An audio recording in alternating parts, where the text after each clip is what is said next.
Okay, welcome to our 110th session of D&D Wednesday. We are up to Phase 3, Season 2, Episode 3, and our game time is 1011. That should be AC, not AR, because AR is the wrong setting. The 12th day of the 4th month.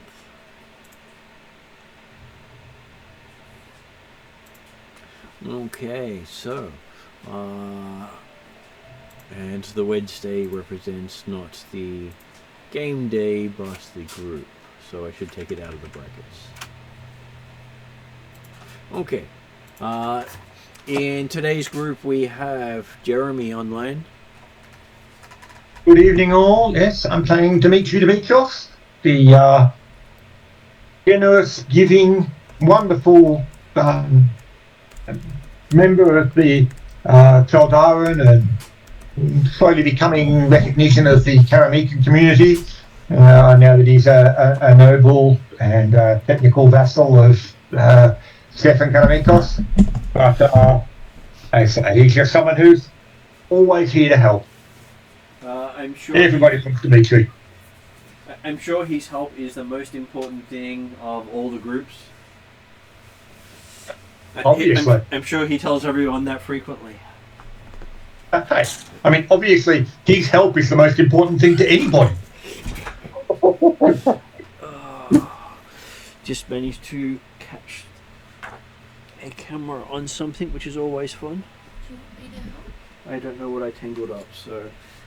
Okay, how about I take care of the camera? I just untangled it. Oh, would you sure? Yeah, I sat down and suddenly I had a camera underneath me. You know, but we do have a game.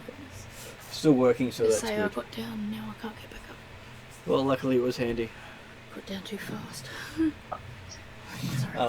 Also online today we have Martin. Yes, I'm playing a Wood Fae monk, and I'm on the path of the Kenzai, and I have a convoluted background because I used to be a halfling, and now I'm an elf. It's a bit weird. Could be worse. But I kept my background, which is an urchin from Darrakan. So, yeah. And occasionally you'll have Aetherion poke his head up out of the blankets of the chair because he decides he wants to sit at the table today. Of course. Welcome, Terry. Okay, so last session. Did either of you want to do the recap for last session?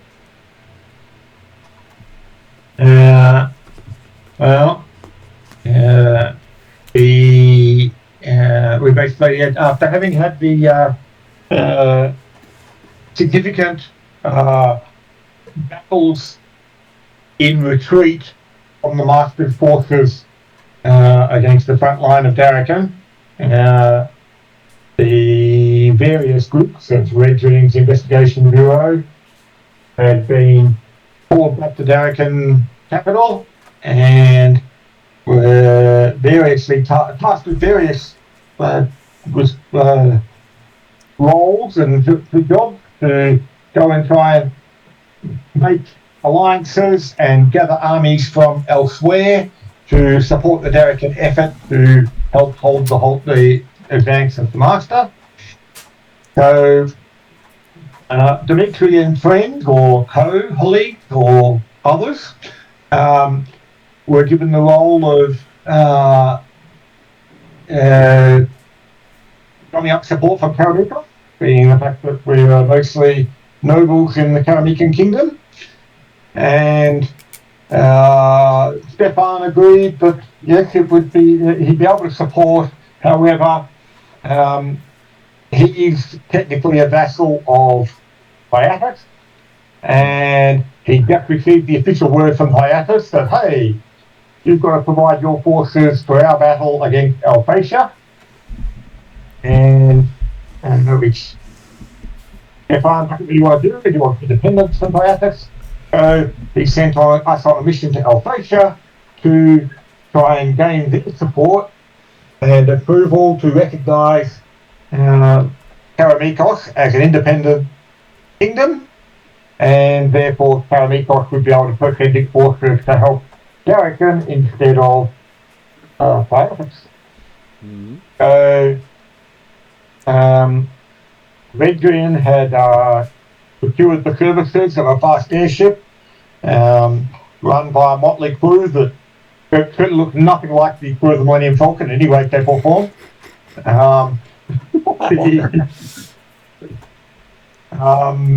And we took a few-day flight, a comparatively quick flight over to Alphatia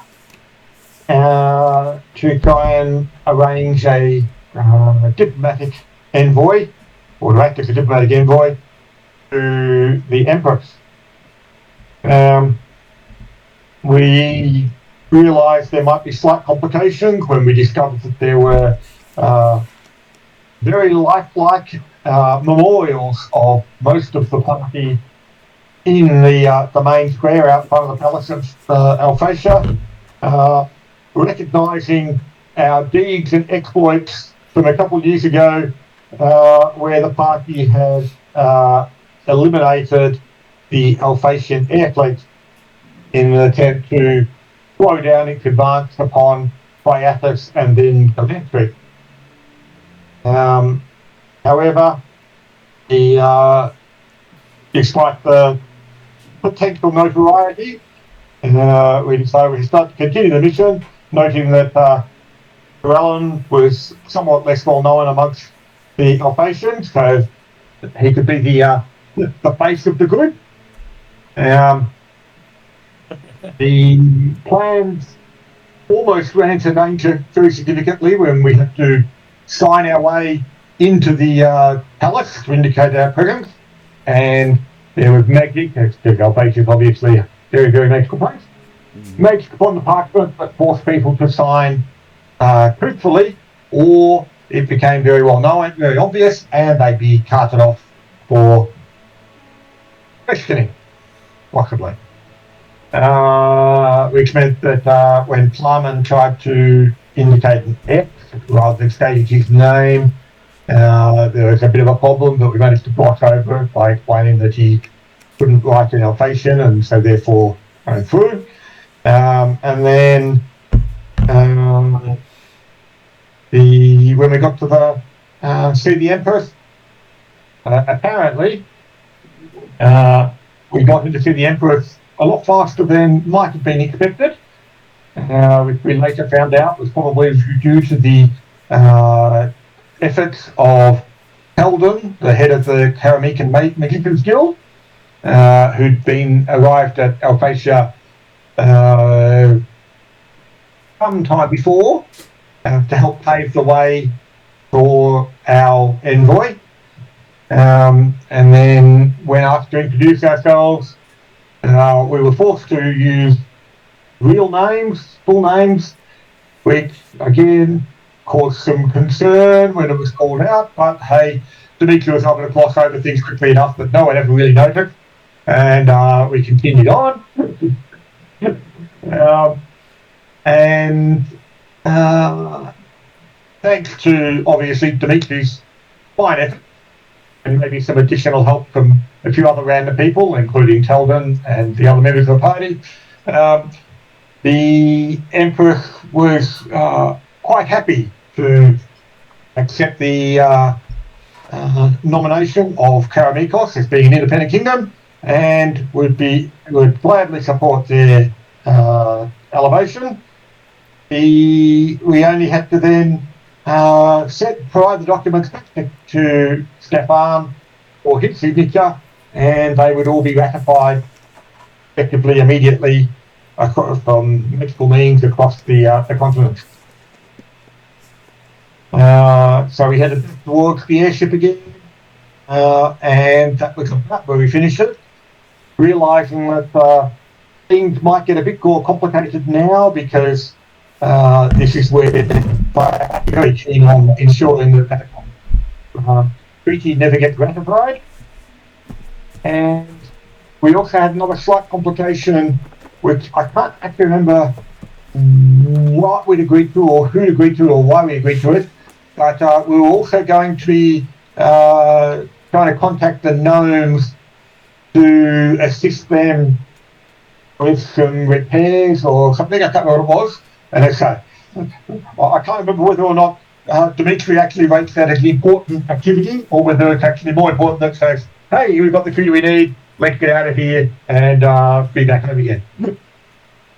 Well, it was listed as something that will help the war effort if the gnomes aren't actually working on the Alphatian armada. So basically getting their city flying again was considered a important endeavour. Yes, that's what it was. Yes, because their city had crash landed in Alphatia. Their floating city had crash landed in Alphatia a couple of years ago when the magic died. Mm. Okay. That is correct. They Okay, while they had crashed on the city during the flames, so it didn't crash because the magic died. It crashed because the flames that went through the air over many miles. Oh, okay. So what I'm really hearing is the fact that it wasn't actually us that destroyed the capital of Asia and all the fleet. It was the falling gnome city. There's always more So things involved. No wonder the gnomes, the Alphatians are requiring the gnomes there to stay there to fix their ships up as reparations. That and no one seems to know how to fix the ship.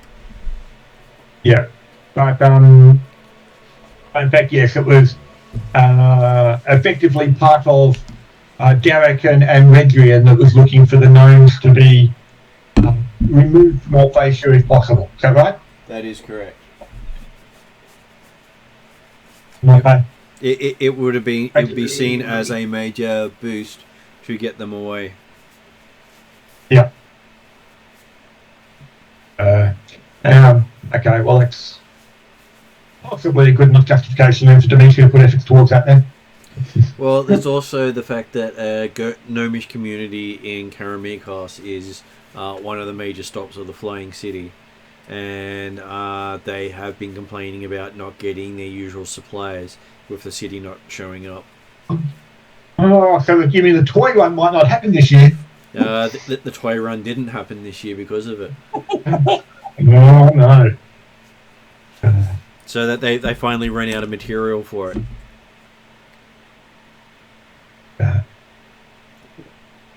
Think of the children. Oh, hang on. No, don't have Dimitri here. He doesn't care. Well, think of the acclaim Dimitri will get for helping the children.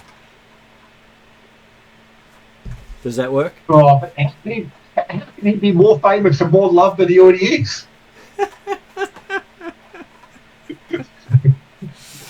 I would question that, but whatever. I'm sure there's always ways to be more loved. So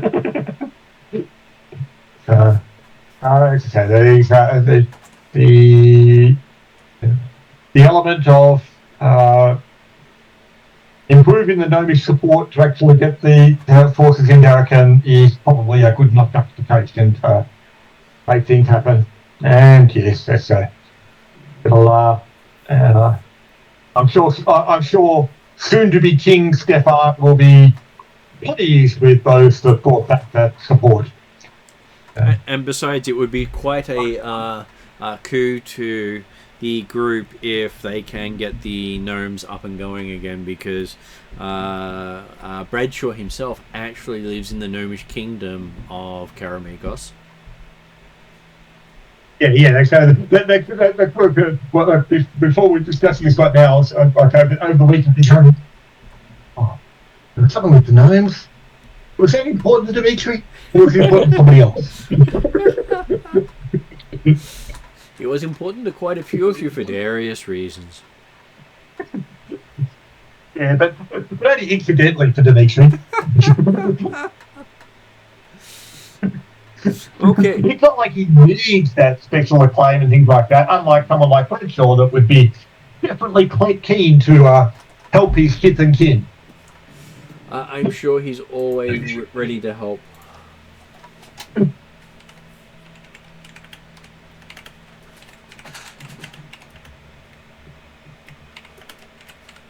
But yeah, so that basically covers where we were, I think.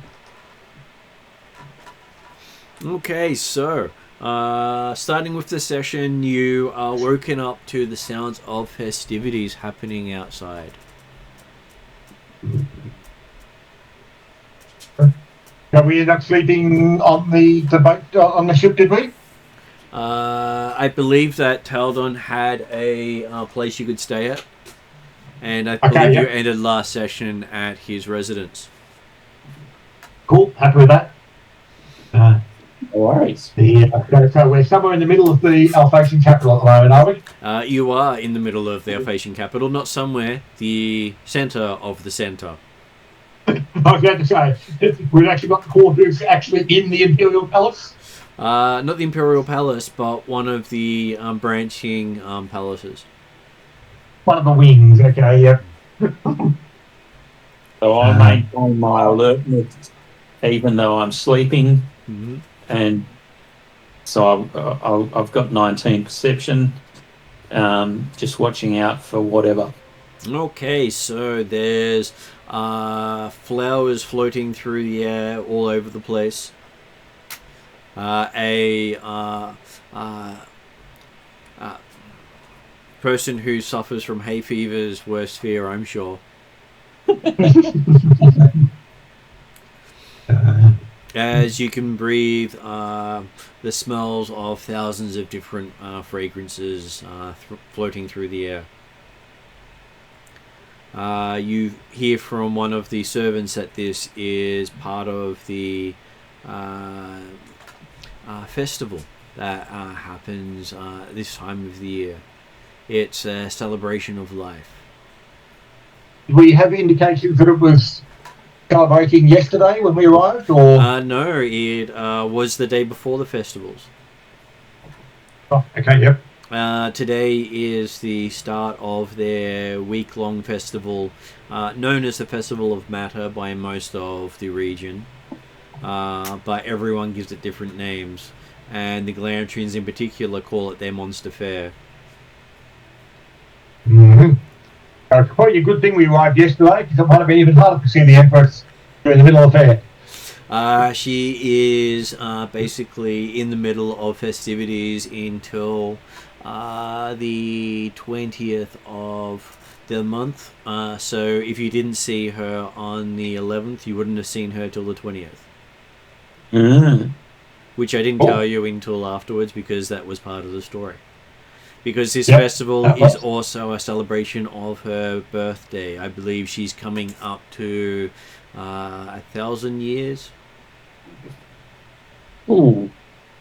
1,000 years young, huh? Well, it's good to be the emperor. Or empress, as the case may be. Yes. Well, I mean, like I said, she's only been in the role for, what, 200 odd years or so? She's only just starting to get into it. Yeah, and she looks, she has the apparent age of a 30-year-old. And a good-looking one at that, I'm sure. Well, when you have a council of 1,000 very powerful wizards at your disposal, I'm sure you can look like whatever you wish to look like. And she may even change her appearance over time. And it also indicates that she's probably pretty damn powerful as well, because she's got 1,000 people who are trying to either support or oppose her. So, that is correct. Though she is considered a dual-class character.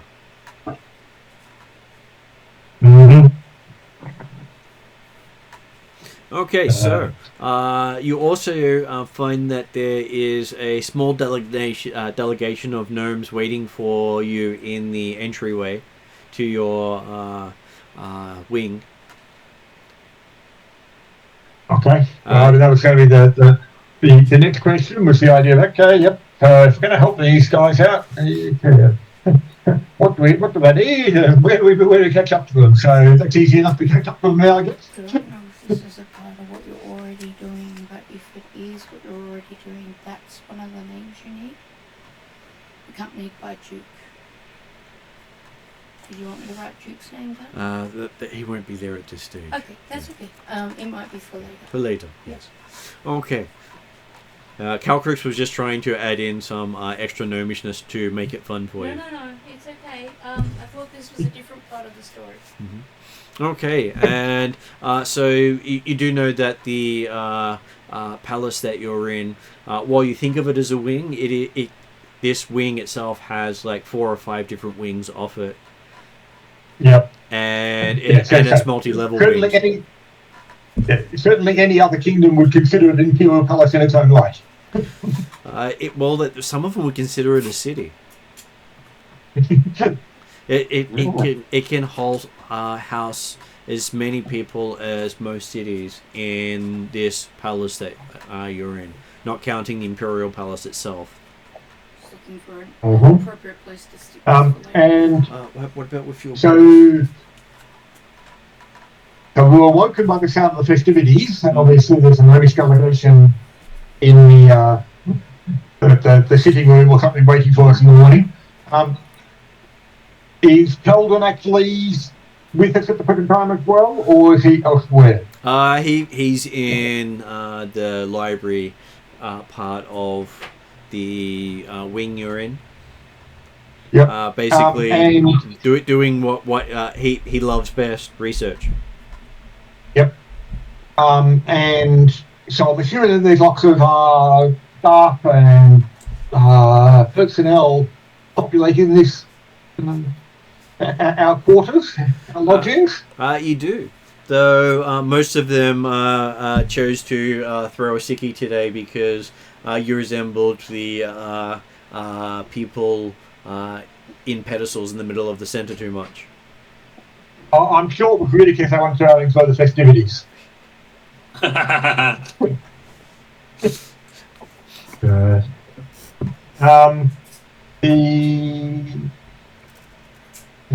So in that case, then it's relatively quiet in this area, then in our quarters.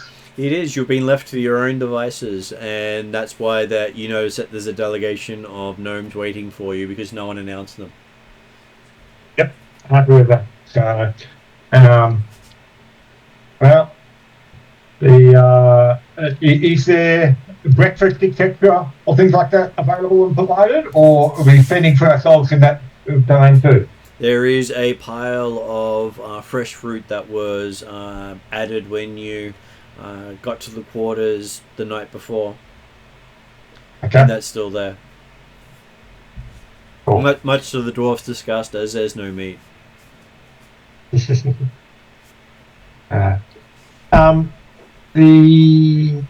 Well, in that case, then Dimitri will be keen to potentially spend some time with Keldon in the library, but I can understand that there might be other things of issue right now, so we will take a breakfast and encourage the gnomes to also partake and talk to them about exactly what they're looking for and what we can do for them. Okay, so both of you get to make a nature roll.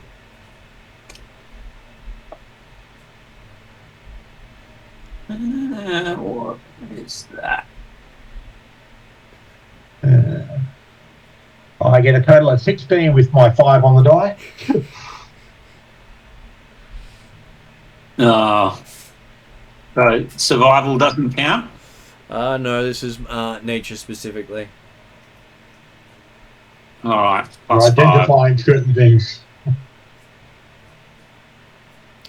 So you got a 5, Martin? An 8. An 8. Okay, so looking at the food, you notice that the gnomes avoid one of the fruits in particular.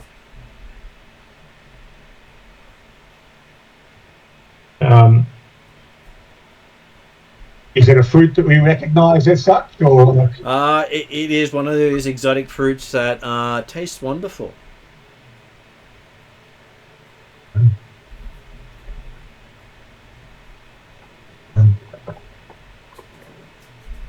It has the sweetest taste of all the fruits there.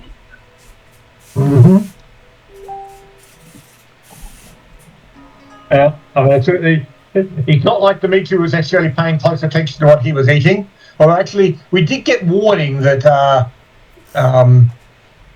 the Diathan assassins would likely try poison amongst the options, didn't they? You did, yes. Yes. Well, okay. Well, I'm happy that Dimitri wasn't necessarily thinking that carefully this morning, and he can partake of what he partaked. Okay, so Trellin finds pretty quickly that after having a couple of pieces of that fruit, none of the other fruit tastes nice.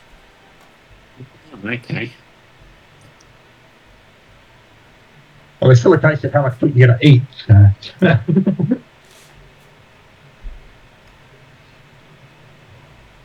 But hey, they're willing to stock your plate up with just that fruit, if that's what you want. Who are? The gnomes who seem to be avoiding it.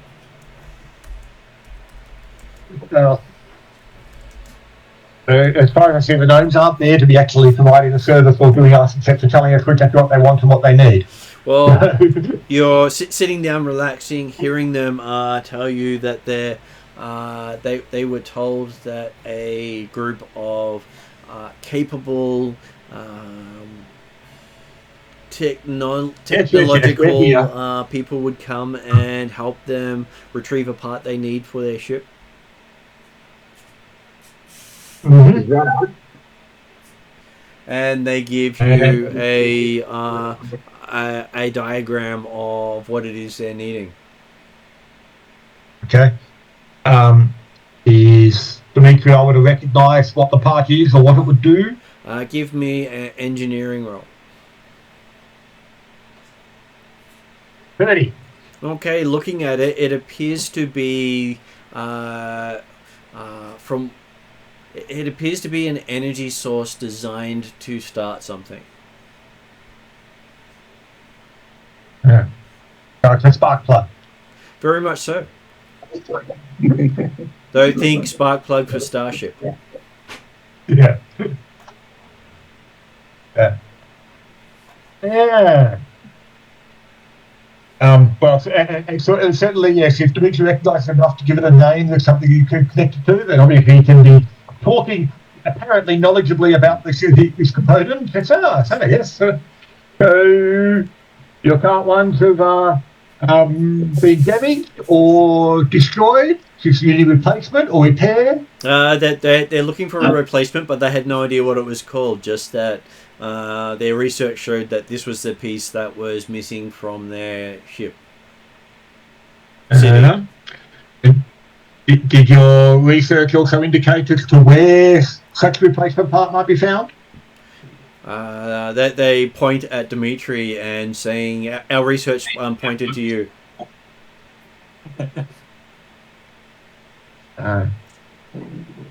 Yeah.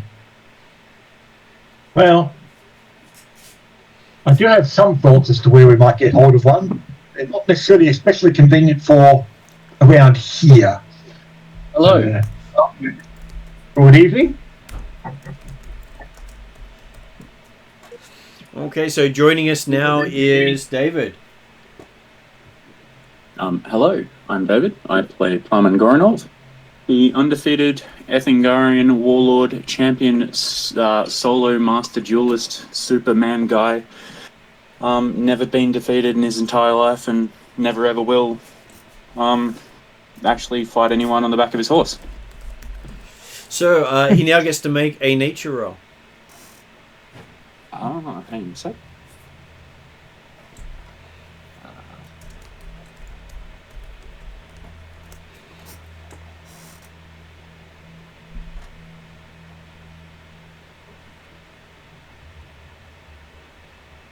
Jeremy, can you roll a d20 for me, please? At 5.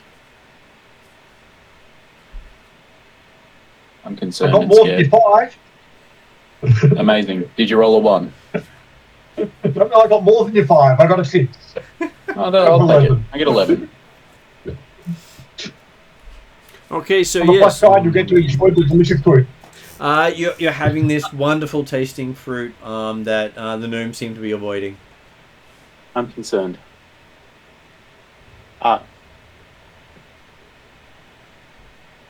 Well, that's okay. No one I'm else sure seems to there's be not- interested in it, so you can have as much of that fruit as you like. I'm sure there's no reason for us to be concerned after being warned One yesterday. foot. We'll have to be poisoned at a important time. Bronson, come down. Bronson, down. Down. Come on. You're okay. You're not going to fall. You're okay. Down here. Come on. Hey. And the gnomes start looking at Plumman with interest as he starts giving directions to something they can't see. Oh, sorry. I thought it was on mute.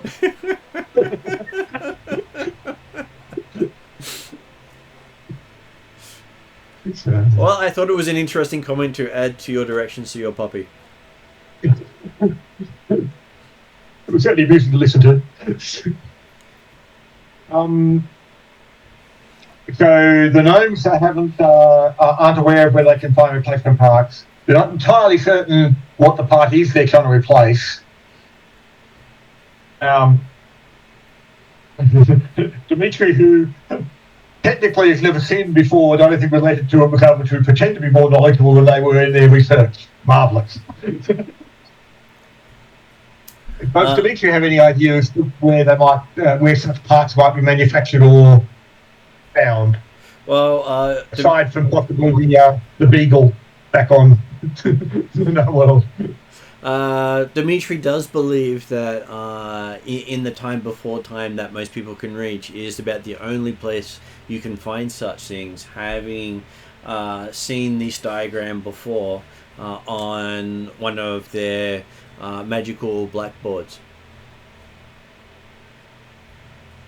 Oh, so technically, yes, he is looking to try and get back to the down spaceship in Western Rockholm. And right? no, not that one. Oh, we're talking even further back, are we? Yep.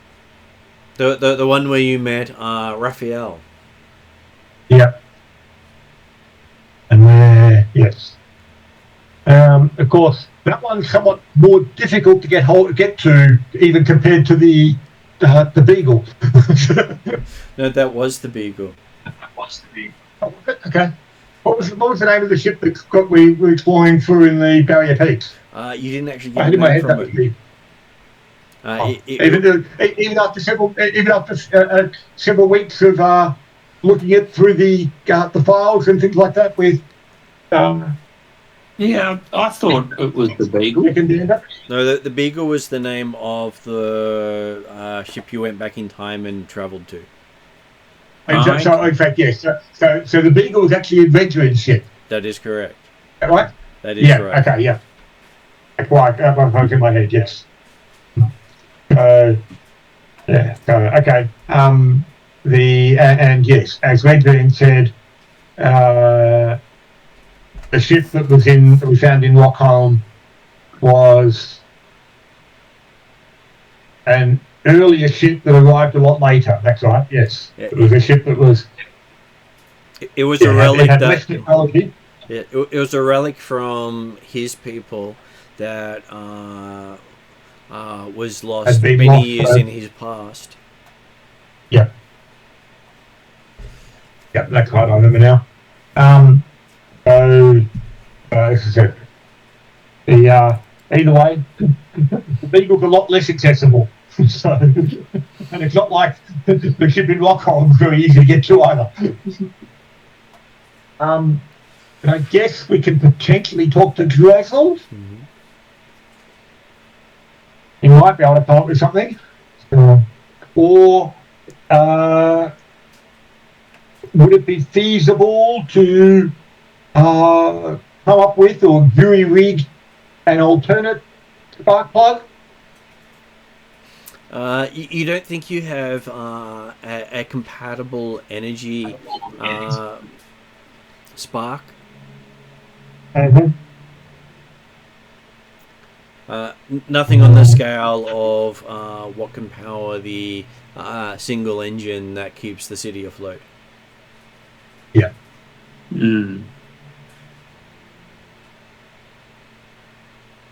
But hey, once it's back on again, that they won't need the part.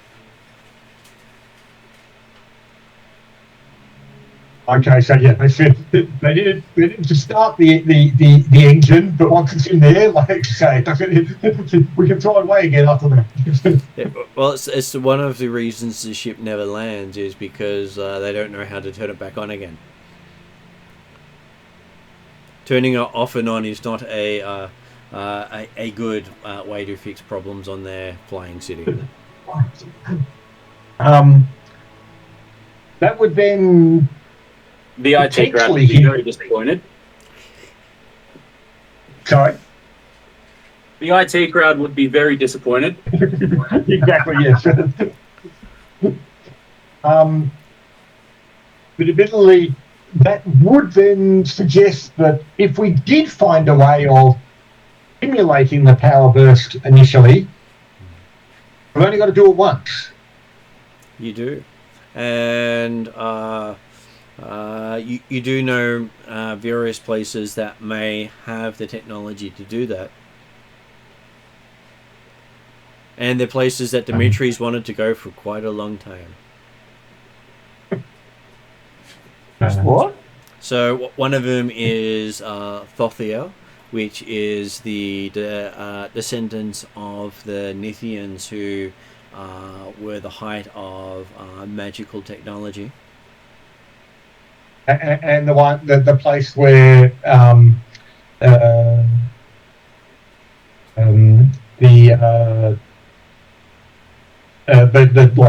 the ship that we just flew in on, it has connections with the Kingdom of Thothia as part of that process. The other is the homeland of the Space Cats. I haven't heard about them. That's the second moon of Mystara, which is not visible in the sky. Right. That is vague. And we're unlikely to be able to catch them at the Isle of Dread either, because they've probably moved on from there. Well, they wouldn't have the technology available there. Oh, that's right, because they were actually stuck there, weren't they? They weren't stuck there. They were just doing stuff there. Yeah. They wouldn't have the capacity to start a interplanetary engine on a expedition on an island. Yeah. Though you do think the third place you can go is using Drazzle's Inn and actually going back to the Beagle, where the engine that flies the Gnomish city came from. So you know for a fact that there is a part there that will work.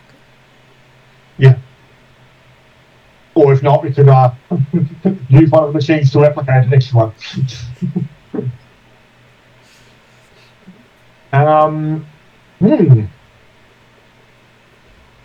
So we can go to either Impossible A, Impossible B, or Impossible C.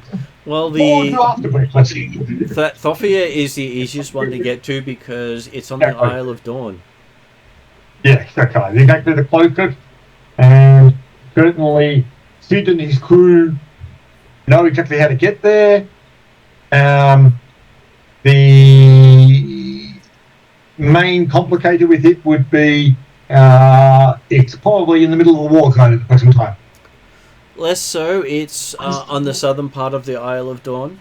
Not in the... it has a no man's land between it that no one goes into. Okay, so Alphacia and Thyasha are both recognising Thothia's realm and it's aiming to... It's clearly in the Alphatian side of the Isle of Dawn, and it doesn't border with any Thiatan nations. Oh, okay, right. So it's effectively, yes. The front line of the battle has not reached Thothia yet. So the no man's land of the Isle of Dawn is no man's land because no man who enters comes back. Yeah. So when they when they do fight, they fight where the borders are. Yeah. Okay. Well, yeah, so whilst the opportunity to go and visit the Beagle would be great, and the spacecraft would be interesting, but I get the impression that Sid's ship could do interplanetary flight. He says he can reach the moon. Mm. He has done so in the past. Mm-hmm. But I would expect that probably Thothia is the most convenient one to try first up. Especially because it's on one of it's on Dimitri's bucket list, I'm sure. Well, only since he was talking to the crew on the way there, because he didn't know about it before. Well, maybe he did.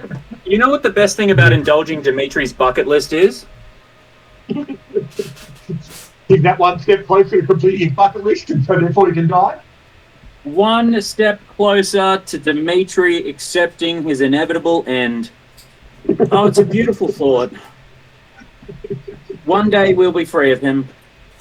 One day. And the world will grieve. Today is not that day. Yeah. Dimitri's bucket list is pretty long. I'm waiting for the day when somebody actually gets close to killing Dimitri and Plumman saves him. We all know what he would say. There's only one person that gets to kill Dimitri, and that's Plumman. Well, I mean, okay, let's face it. If that did occur and Plumman did save him, but that'd be one mark back in towards parity. Well, no, that would just be, Dimitri's great training that he's given to Plumman, obviously. Mm. So in effect, that's still just Dimitri saving Dimitri. Exactly. Yes. So, yeah. Yeah. How am I perpetuating Dimitri's nonsense? Don't worry, Dimitri has also created a mini-me to look after his domain. All right, so I finally have something to actually justifiably kill. Dimitri's mini-me's, otherwise known as Plumman's stress balls. It's certainly obviously the main reason Dimitri keeps folks like yourselves around. Mate shields? He wouldn't use such a crass term. And we all know that that's not a no.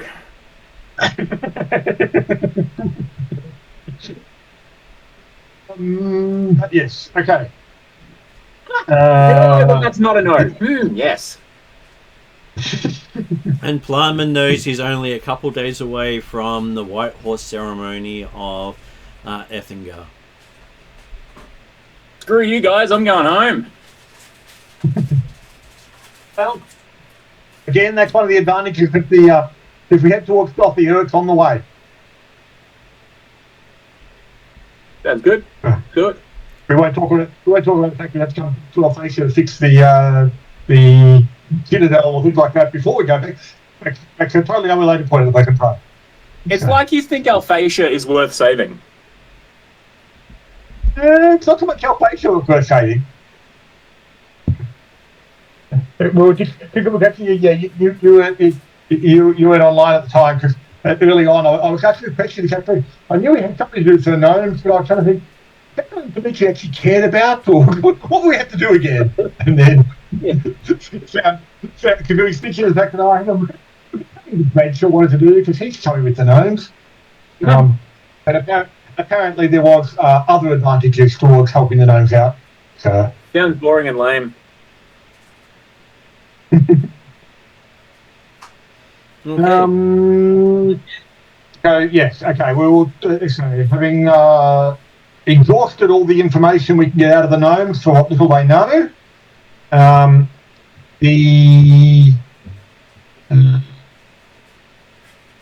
Dimitri will let them know the fact that, well, yes, I believe we can. We know locations as to where we might be able to pick up such a spare part. Is your citadel otherwise functional?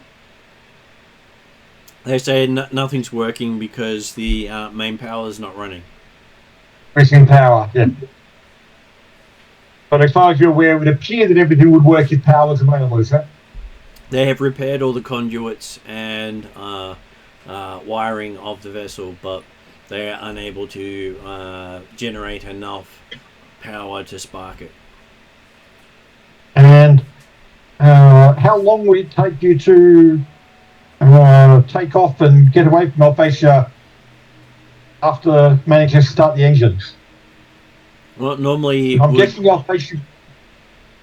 Go on. they would normally be able to get the city to a sustainable height within about an hour, and then it's just a matter of directing it to wherever they want to go.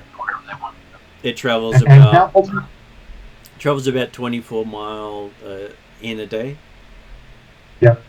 And how obvious would it be during that hour that you were powering up? I'm assuming fairly clear and distinctive and noisy.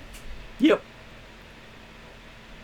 Where's the Gnomish citadel currently located? You said it basically crashed in the middle of the capital, didn't it, or near the capital? It's crashed on a suburb of the capital. Yeah. Mm.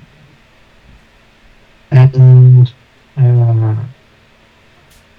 so yes, we can fairly safely assume that Alphasia won't be keen on when they start hearing the noises of the citadel awakening. There might be a reaction. Well, they're sure that the Thothia would prefer to be able to go back to their repair effort without having a city in the way. But also without the gnome support to repair effort. Okay. They would appreciate that greatly as well, the gnome said. Yes. The gnomes will appreciate it at least. That's right. But again, I say, from Dimitri's perspective, he's already calculated in his head the thought that, well, technically we're not agreeing to get the gnomes out of there, just to help them fix their citadel. Mm-hmm. Not our problem after that if they don't get escape. Well, that's not their problem. No, not our problem. Be a bonus if they do, then they'd go and help Glenetry, but at least they should stop helping Alphasia. Well, you can imagine how much of a help it would be to have a flying city to move people around with. Absolutely. But I guess we will deal with that bridge when we come to it.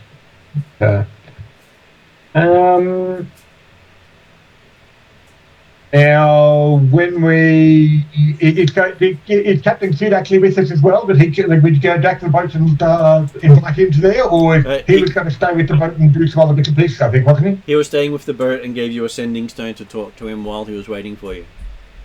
Yeah. Okay. Yeah.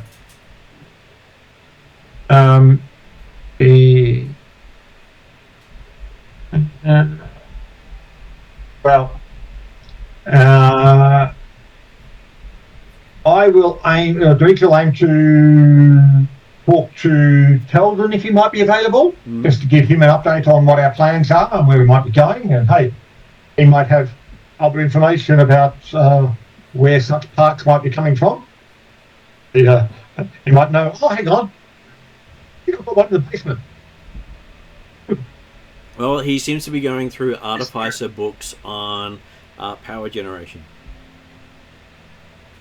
Mm-hmm. And you can see with a notepad he has that he's been doing calculations while researching. Okay. I'll look over his notes if he and almost refrain from pointing out errors. Okay, give me an engineering check. Oh, not so good this time. Only 21. You don't actually see any errors in there. But roughly from what he's written, it doesn't seem that even a lightning bolt will generate enough of a spark to kick things off.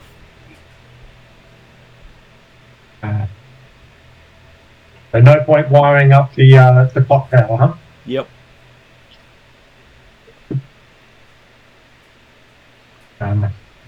As he has looked for natural and magically enhanced abilities to kickstart things. Okay. Obviously, yes, he's also then looking to get the Gnomes Citadel online, hopefully for the purposes of Karamikos and the Nine World as opposed to Alphasia, but as Dimitri doesn't actually know that he was previously Emperor of Alphasia.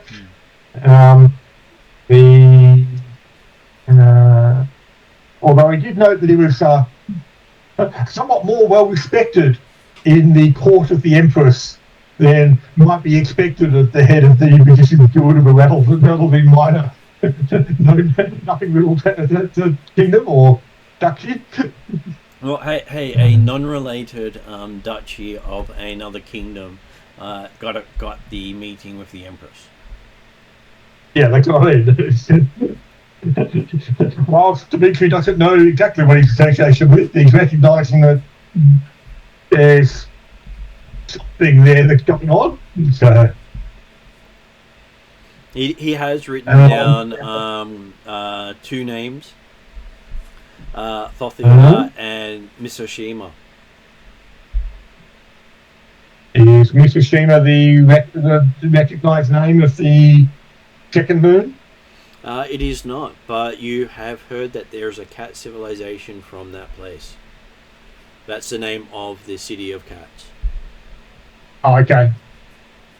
But he's not necessarily knowing where that location of that city is, or?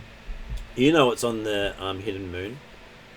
Right, okay, yeah, so that's what I'm saying. Yeah, so we've both got the same information, just with different terminology for it and not necessarily knowing that it's connected automatically. So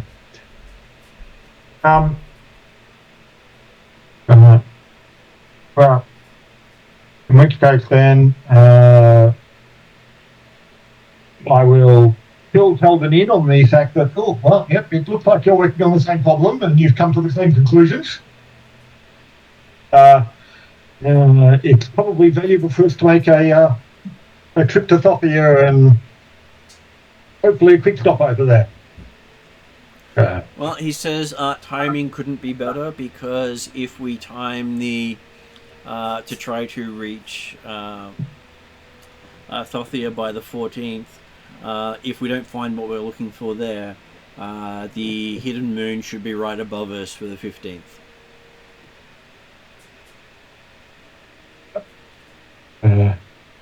Does Thothia celebrate the similar festival to what Alphasia's just started doing? It's celebrated all over the Empire. And it's celebrated in most nations that he's been to. Yeah. In which case then, well... Gosh, Dimitri, how could you not know that? Well, it's more the fact that Jeremy didn't know it. I'm sure Dimitri did. It was more the idea of questioning, hang on, is that the case? But yeah. Redbrian isn't well acknowledged, so I don't know why. What was that, sorry, Martin? Redrian's hasn't been well acknowledged. So I don't know why that is. Well, Redrian as a... Well, Redrian as the person we know him as the head of the Redrian Investigation Bureau, has only been around. He's just been recently named the Merchant Prince of Daraka after doing the role for a few years. Right. He only appeared on the scene about 8 years ago. He appeared on the scene in 1004, so you're 7 years into him being doing stuff. Okay. And then the fact that Redrian is actually the mortal avatar, well, not mortal, the avatar of the immortal Benacanda, is also not very well known. Right. And Benacanda himself as an immortal is certainly not very well known, because he also only appeared about 7 years ago. And being a name and descendant of the Blackmorians, he actually predates the Blackmorian technology, and Blackmore was based around his people. The god of energy, Ixion, had made everything about him unknowable. Unless spoken to by one of those people. And obviously, yes, he's not very well known to the wider world because he hasn't been around very long. The main reason he's known to the party some of the parties in the Redrian Investigation Bureau is because they're the ones that actually set him free. Right. When he was trapped in the magic shield. Well, we thought it was a magic shield, but it was technically part of the Beagle. And stuck in Caldwell Castle. But we were asked to try and help out to clear the way for the local merchant that inherited the castle.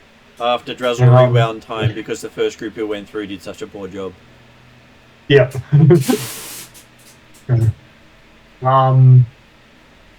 So that's why Redrian / Benacanda is not necessarily well known because he hasn't been around that long. So, and he also makes an effort to not be well known because, hey, Benacanda doesn't really want to get spotted by the other immortals too much either. Okay. Thank you. Because technically, the god of the sphere Benacanda has entered would want to eradicate him as well.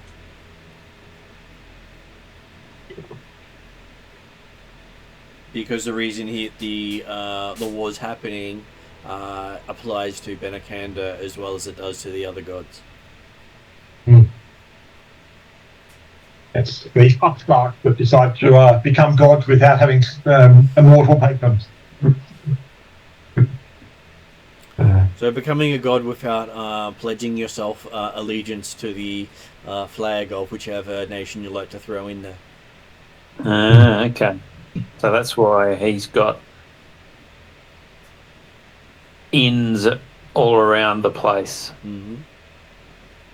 Well, he certainly keen to find out more about how the world and all the spheres are working, because it seems that there's some problems, and he does want to keep a low profile, at least on the immortal sense, doing it. And on the mortal plane, well, as I say, he's making waves, but only in relatively small, in important circles, but only with relatively small numbers of personnel. So.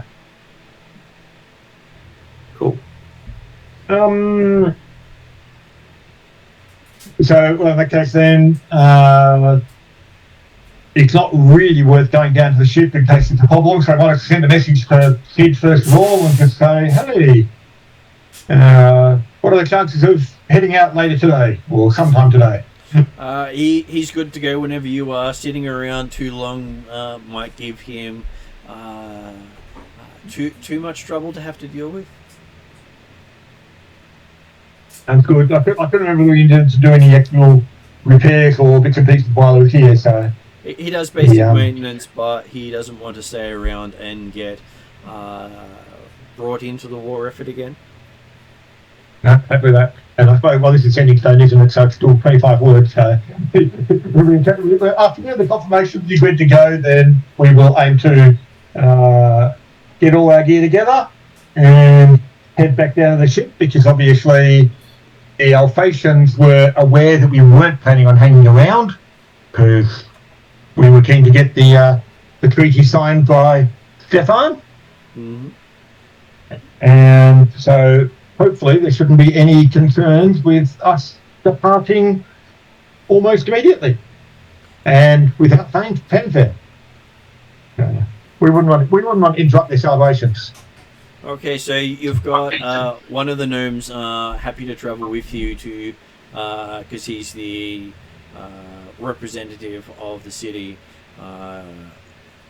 whose task was to get it back up off the ground. Yeah, well, I guess if someone with us now, I'll inquire if you're going along. Has ever heard of the Aspen Cartwright? If he's heard of what? Aspen Cartwright? Which one's he again? That's the captain, Sid. That was the nobody's frigate engineer on the on Sid's vessel. He says, yes, he has heard of him. He retired after a unfortunate accident.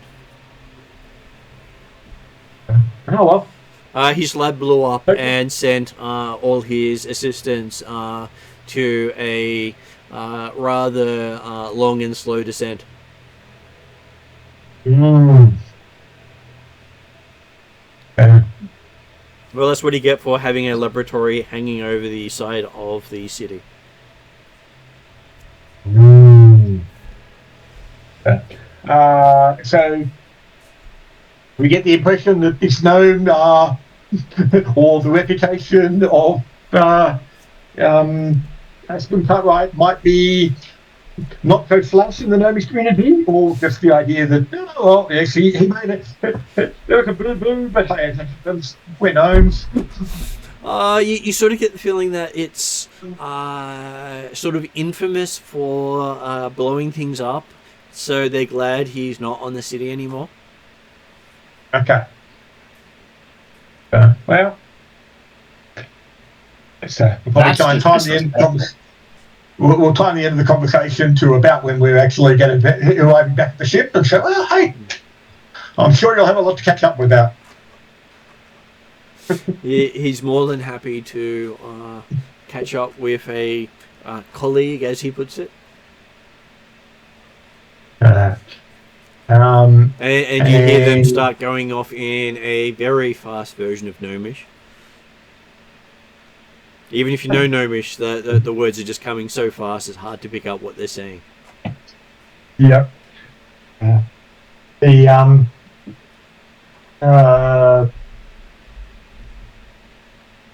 Okay, so when we're back on board then, we'll have a word to Sid and explain the fact that, hey, we're looking to, you'll notice we've got an extra passenger just now. We're looking to make a slight detour on the way back to Paramikos, going via Thothia, I believe. Yeah, he's been there, hasn't been there for quite a while, but hey, I'm sure they still don't have that warrant out on him. So there's not going to be any issues with the stop over there then? No, he's more than happy to stop there. He's still got his disguise kit handy. Yes, because the intent will be to stop there, try and pick up a certain part, get back over here to drop off our extra passenger, and before heading back to Karamikos, as rapidly as we can. Yeah, he didn't necessarily have much knowledge about our mission, did he? He was just told the transport. He was told to get you transport where you needed to go. Yep. And currently he's being paid for by Redrian. Yeah.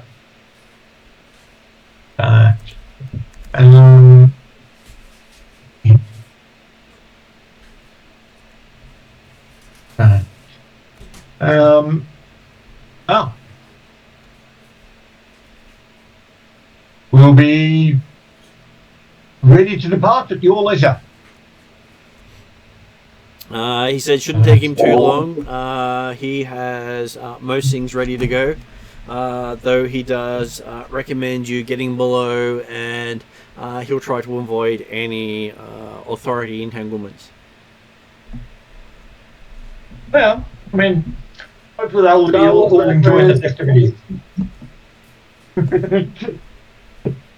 Yes, they always want these things, you know, like payments for stuff. I'm sure that's just exaggerated. Well, I'm sure you know the transport business best. Okay, so I did make a comment during the introduction, David, about the fact that, yes, we got a lift on a very fast airship whose crew bore no resemblance whatsoever to a certain Millennium Falcon. What the hell is an aluminum falcon?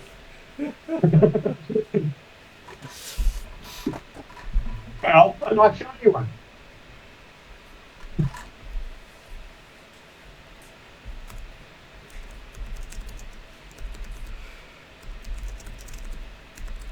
okay, so yes, you board the Wave Rider and take off for Thothia.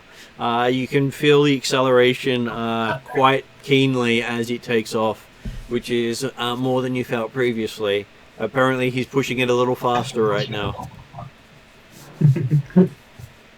So it's a play on Millennium Falcon, Aluminum Falcon.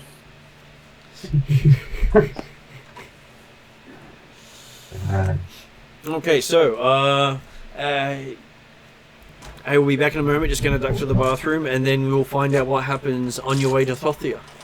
I'm sure you can come up with what you'd like to do.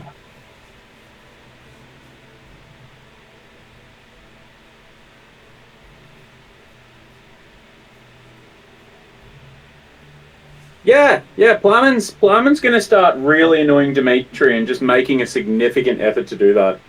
No reason, just because Dimitri deserves it. BAU then. Huh? BAU, business as usual.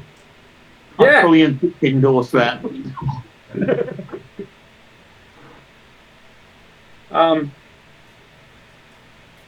Yeah, the jokes and the japes get more and more violent and more risky.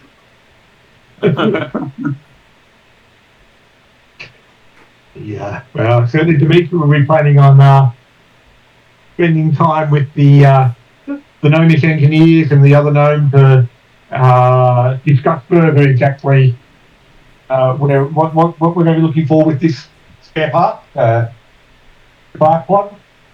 Well, Plyman starts paying some of the gnomes to not talk to you. Well, there's only the two gnomes on the ship, so... I didn't stutter.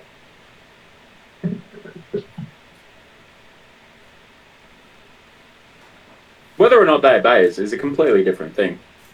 But I mean, let's face it. How could Plyman possibly afford enough money to encourage someone not to talk to Dimitri? Yeah, so it doesn't cost me much.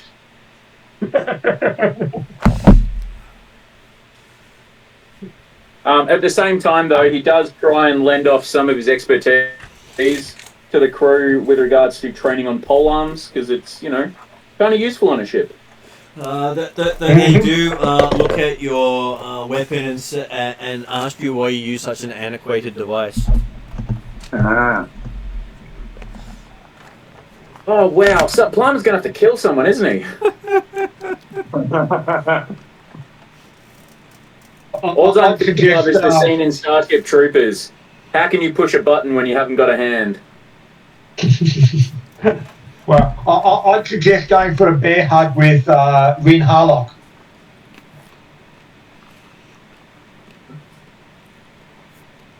because he's bear folk, the Wookiee wannabe.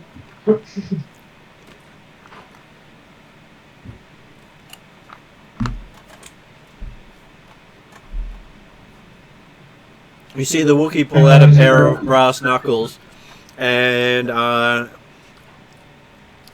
you notice that the brass knuckles are attached to two glowing blades off the end of them. Mm.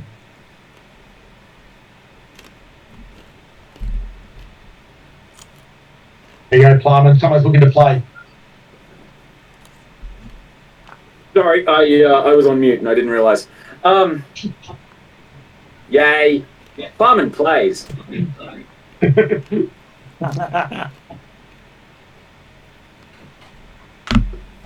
Hey kids, welcome to Playtime with Plumman. Rin gestures for you to go first, and Rin promises to try not to break your toy.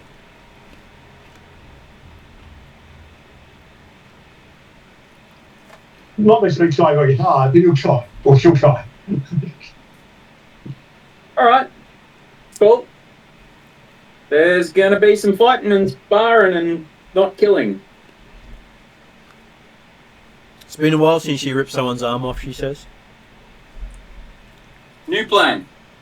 Let the bear folk win. I hear the bear folk won't rip your arms off if you beat them. Well, like you were saying, it's been a while since you ripped an arm off. Well, It could be much boys. I'm sure it's fine. It'll grow back, won't it, she asks. You'll have fun. It won't.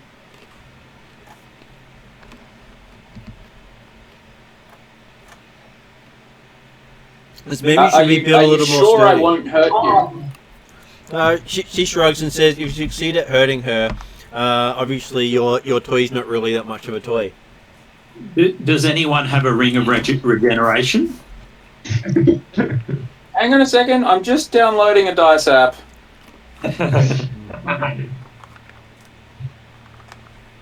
Don't they always roll a natural 1 first? I believe they're programmed to, yes. Where's the good one? I used to have this really good dice roller app, but it was so good. It had like really cool looking dice and everything. But I can't find it, so I'm just going to have to go with this one. That's lame. I would have thought they would normally design to roll a 20 first up, so you felt like you were on the right thing. Then explore one day after. Oh, they're so lame. Alright, Plumman's going to attack. Mm-hmm. So we're going with 1d20 plus, hang on, let me look. Where's the character sheet? Ugh, I hate using new apps. They're just wrong because they're not exactly the same. Alright, we're not going to rage yet. I'm going to regret that. Wait, she looks pretty big, huh? Yes, she is about twice your body mass. Cool, we're raging.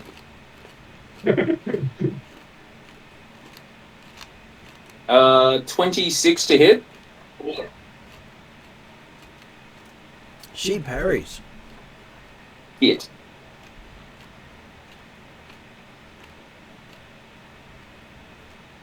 You just watch as your glaive just slides harmlessly beside her as her glowy knife's just directed out of the way. Right. This is awesome. And is this non-piercing? I didn't say that. Did I say that? Well, it did get mentioned. It did get mentioned. No killing at the start of the playtime, and of course, that was responded with, "Yeah, it's been a while since I ripped someone's arms off." Yeah. No, look, that's the rules. The rules were the rules. Okay. So she hits an armor class of 20. Yeah, she get 2 attacks. Look, we're just gonna give her this. Yeah, she hits.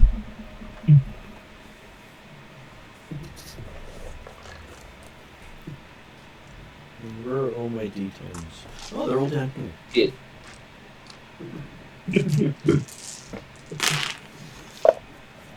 Okay, so that is 30 points of force damage. Yep.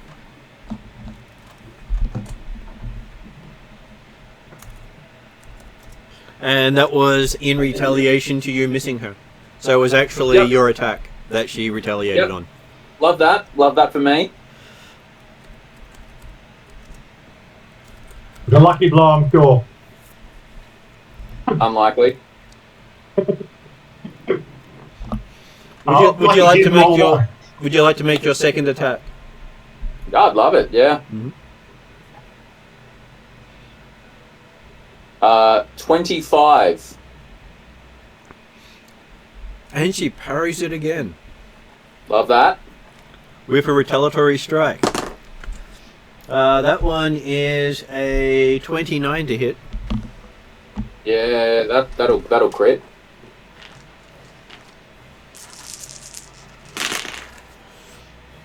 Okay, so. Oh, hang on. Wait. Sorry. Hang on. Yep. Perfect. Cool. Let me just deck saves the thing to get into the barbarian totem rage.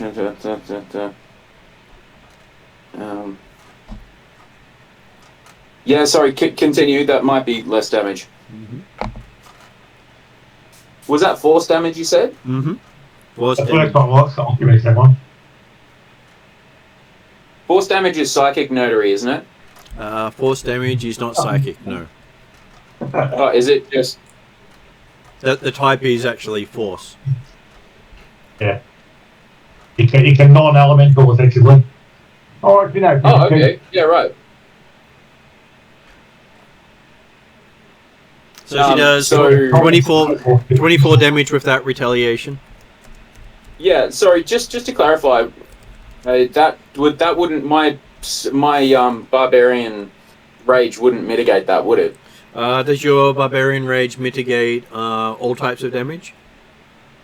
No. However, I'm just chasing down a specialization to make sure I haven't misread due to the fact that I've got a custom totem warrior thing. But it's just says resist. Oh, hang on. Wait. Sorry, I'm an idiot. Let me go through that. Resistance versus bludgeoning, piercing, and slashing damage. Not one of those, unfortunately. That's fine. I'm just chasing something else down. What was the damage, please? Total 21? damage so far is 54. Thank you very much. Do you have a third attack? No.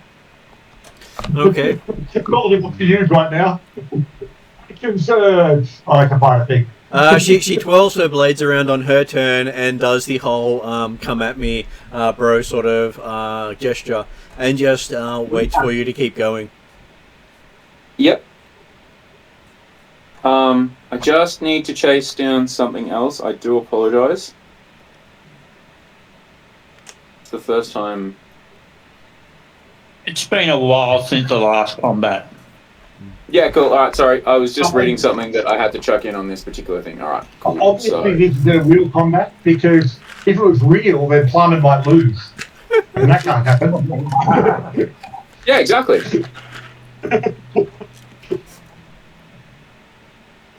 I'm not defeated. Plumman just stops, takes a look at her for a second, kind of looks at her very strangely and in a way that you haven't recognized before. Smiles and then attacks again.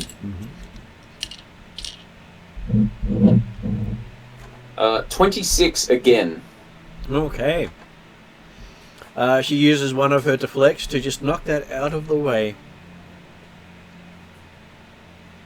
Plumman may or may not be falling in love. And she does a retaliatory strike. Love it. That would be a 27. Doesn't crit. A big Chris on the lips.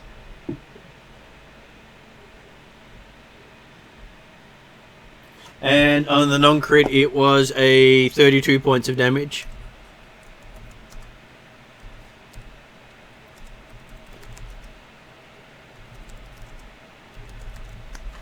Is she Plumman looking starts impaired bleeding. at all? She No, I doesn't. haven't even touched her. Oh. Okay. She's trained with her weapon that gives her the ability to deflect attacks, a certain number of attacks around, which increases her armor class for those attacks. Yep. Plumman coughs out a significant amount of blood Mm-hmm. Right. and attacks again. Uh, 22. 22. Okay, so she stops that one. Cool. It's her turn. Unfortunately, she couldn't retaliate because the attack was too low. Ah! Yeah. It's her turn. Too much effort to bring the wild swing back online. Well, if she parries, she gets to retaliate, and the parry only works if it goes over her actual armor class and is within the parry range. Then if she parries, she gets to actually do a retaliatory strike. Yeah. But You'll be pleased to know, David, that Dimitri's not there to actually witness this defeat. So obviously it won't count. Because if Dimitri didn't see it, it's not going to happen. Yep. No, I can attest to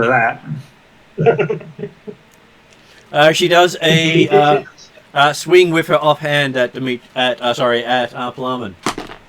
It's Dimitri, fantastic, yeah. Hits. I love it. They're just fighting, and she just slaps Dimitri over the back of the head for the fun of it. But yes, go on. Hits an armor class of 30.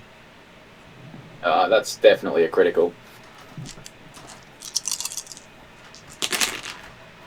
Apparently, the crits are low for you. So she does 20 points of damage on the critical. So each of the criticals have been in the 20s, and each of the non-criticals in the 30s. Yep.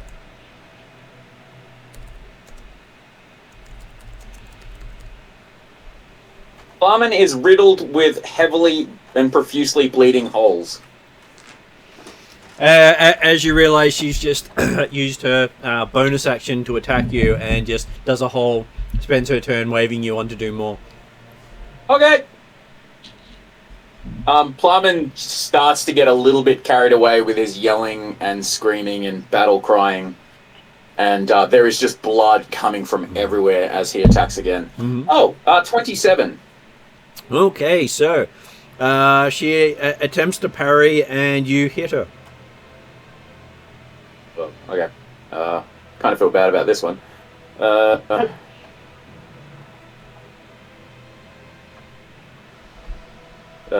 34 damage.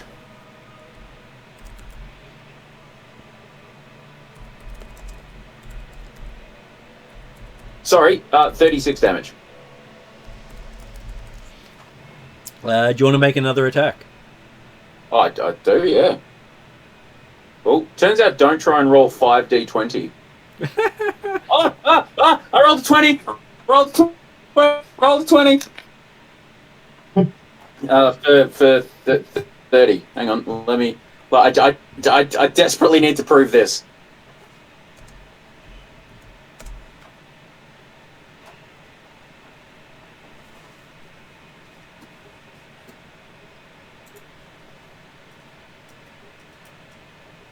There we go. Yeah, 30 critical. 30 upgraded.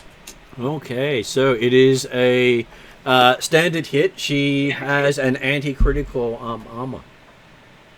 Jesus. Happy with that. There is an actual magical armor you can get that is makes you immune to critical hits. Has Plumman only got 45 plus 10 to hit? Sorry? Has Plumman only got plus 10 to hit? Yes. Okay, so how much Have I damage? worked that out completely? How much damage did Plumman do? Oh crap! 35, 45 damage.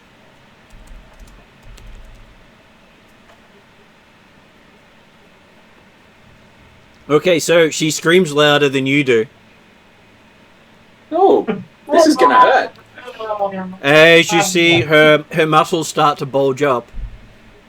Roll.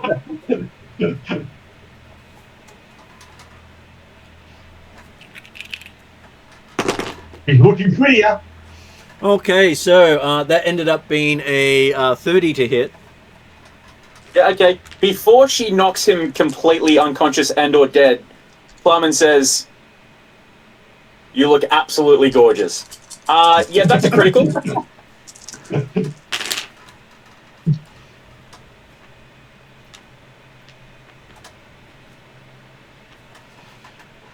So that was a 50-point critical. Okay, so explain to me what happens when we go below 0. You basically, if it's a critical hit, it puts you at dying 2. Or two failed death saves out of 3. Stand by, let me just do some research. I just need to check. From dying. Yeah, no, that's fine. I just need to check a rule because you might not be able to, Martin. Yep. Other Martin. I can do spare the dying, but whatever. Yeah, no, again, you may not get that. I may die, and this will be the best player death I've ever experienced.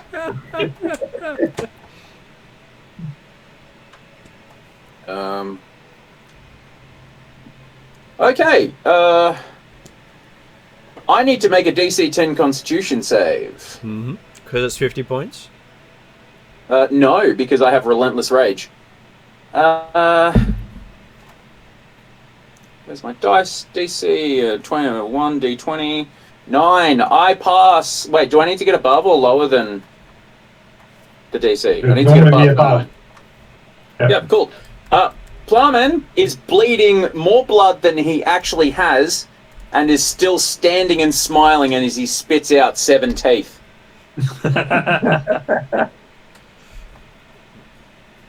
You believe that Plowman absolutely should definitely be dead, but the good news is that he's on 1 hit point, so he's not dying.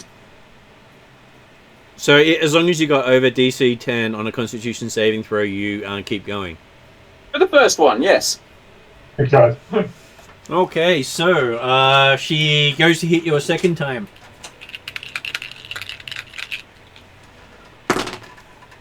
Okay, this one was a 32. Yep, still a critical.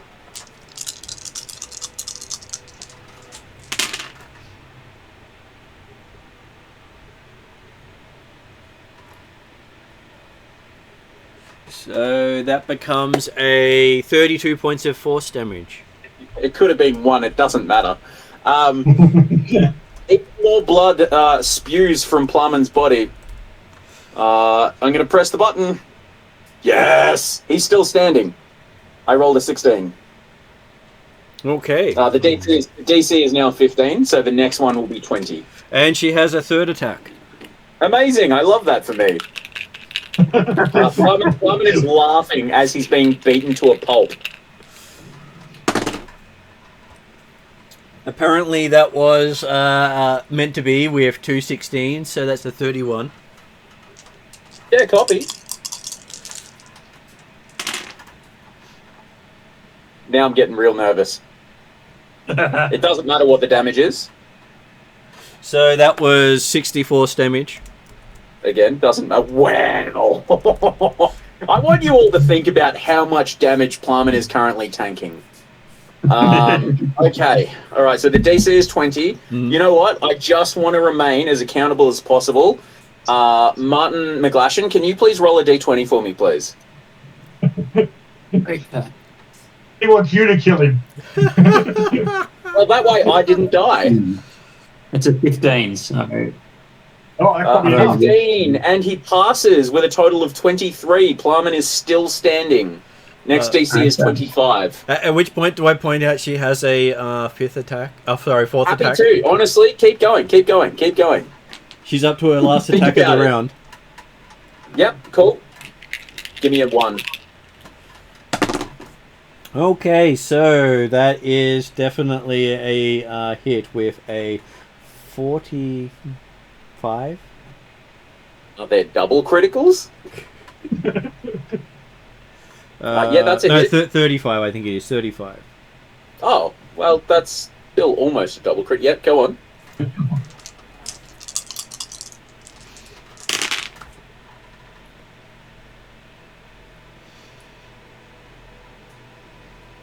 So that's 32 points of force damage. What was the save last time? Was it 25? You're up to No, you're up to 25. You're up to 25 Yep. now. Martin, I need you to roll a 12 for me on a d20, please. 12 or higher, hopefully. Which one would you like me to roll? The sparkly one or No, the flashy no, one? no. The McGlashan, Oh, please. the Glacian. The McGlashan. Well, I got a 17, so I'll take it. Plumman is still standing. Okay, so So give a definition of the word stand. at which point she yells at you some more, and it's your turn. Plumman looks to her, looks down at all of the ungodly amount of blood, wonders where that blood has come from, looks back up to her, winks at her and says, "So we'll call it a draw then," and just falls over and has a nap.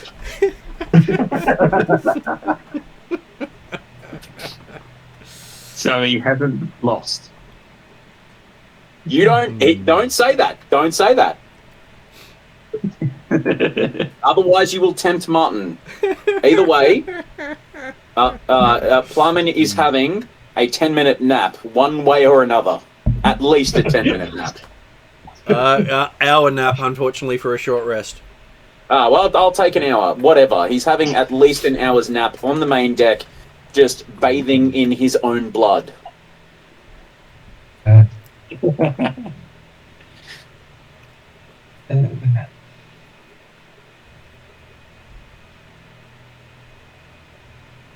I've never used that ability before, and I'm so happy. Hey, it's not an easy thing to keep doing, and staying on one hit point is not great when you keep getting hit. Well, look, staying on one hit point is great if you stay on one hit point.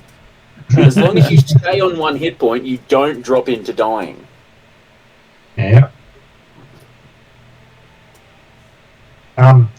So does Durellen and or anyone else on the ship's crew decide to try and hack Simon while he sleeps at all? So that was Okay, 200. brilliant. That was overall 280 points of damage. I'll take that. I thought you'd like the total number there. Yep. Okay, so at this point, Rin pulls out a sewing kit and gets to work. On Plumman? Yep. Plumman's fine. Don't let him nap.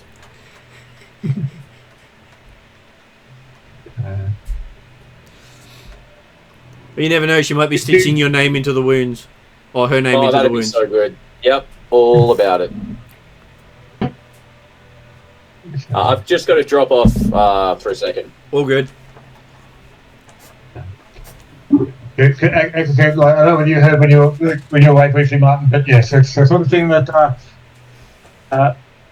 Dimitri was actually spending time with the gnomes, like the gnome engineer and the gnome to come with us, just to discuss exactly what was needed and bits and pieces, and be in Thothia and things, which is why Plumman needed for entertainment. So that's when he decided to have a talk to him.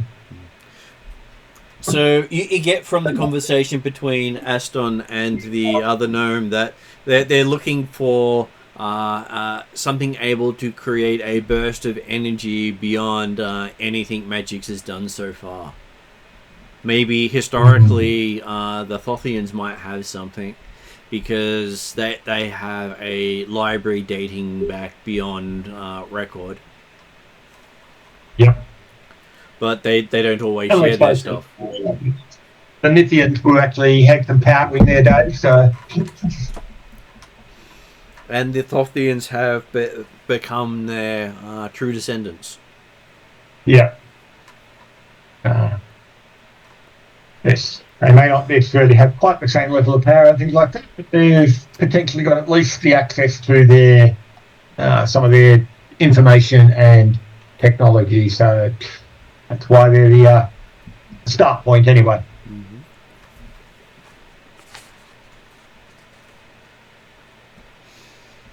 And Sid, Alan, got any particular plans while we're travelling?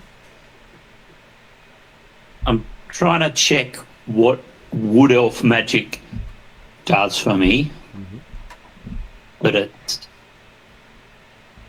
not going to help with Barman's situation. That's right. I think Plum and Wynn just need some alone time now. I'm sure having the writing Rin was here through the scarring won't be noticeable at all.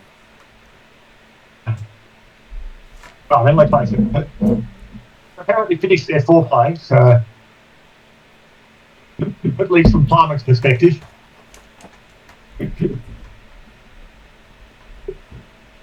Okay, so you have 2 days zooming through the air. You can actually feel the skyship vibrate with the speed it's going at.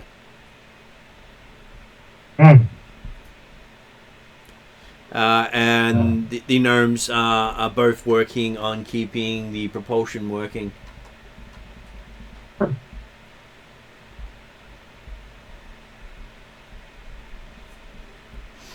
That they do discuss with Dimitri various spells that can be tossed into the engine to keep it running. It mostly prefers lightning-based magic, which it then converts into propulsion.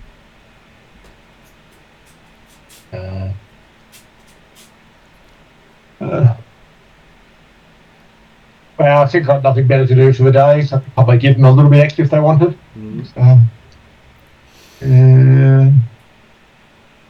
And while it's sitting above its maximum capacity, the ship gets just a little more speed out of it.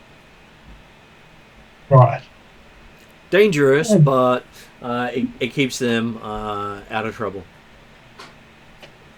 Well, at least out of the trouble that they're external to the ship.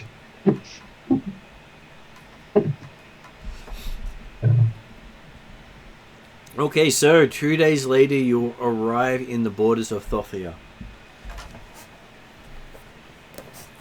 You find out that you're heading towards the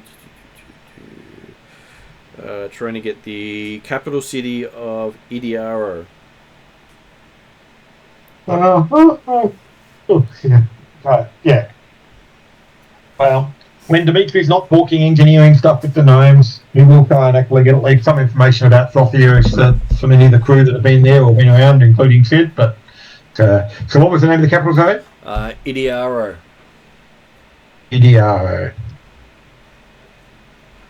It is a place full of monuments, pyramids, great works of art and engineering, way beyond what most people can build. Generally built with the support of magic, they say. Yeah, well, apparently or assumably. Though the gnomes say that most people assume using slaves is magic.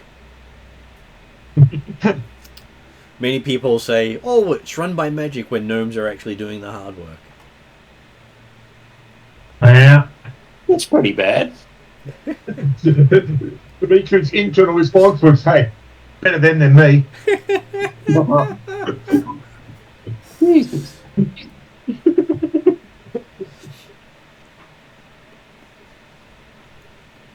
Well, not all gnomes. So guys, you see, there's slavery, and then there's slavery.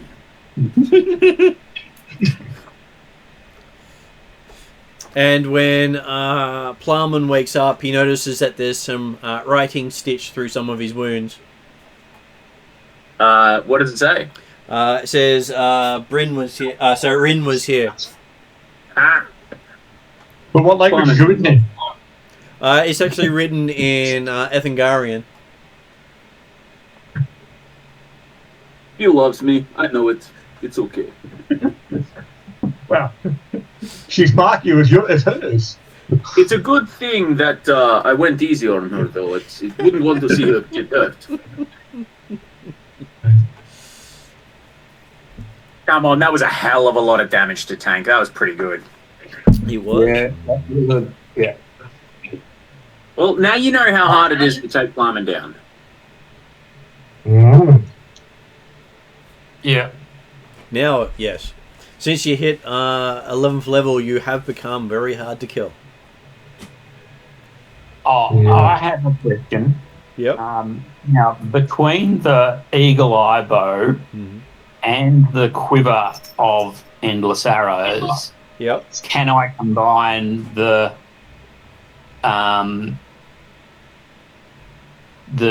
pluses? Technically, yes. No worries. Oh, you can certainly combine the plus of a magic bow and a magic arrow. Cool. And is that a +2 in both cases? I Oh, can't you mean look total up. plus 2? I can't look up the other ones easily right now, but we can go with +2 at this stage. No worries. But back to the other thing, David, I reckon you want to have a look at your character sheet and build, because I tend to hit things low. Well, I've got that for the flame tongue longsword.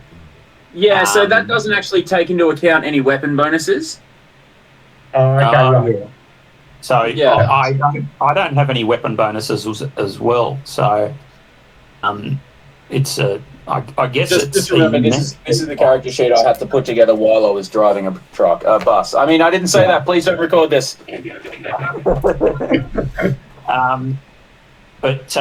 So I have a flame tongue longsword that doesn't have any bonuses, but because I do have a power called Sharpen the Blade, it does allow me to add 3 to 3 dice. Yeah. Which is pretty cool. Martin, what would the plus on the weapon be with Dimitri's wanky blade? I believe it was +2. Thank you very much. There you go. Which means if You you won't get attune to it, you would get to add your proficiency bonus twice. I really don't want to, though. Why not?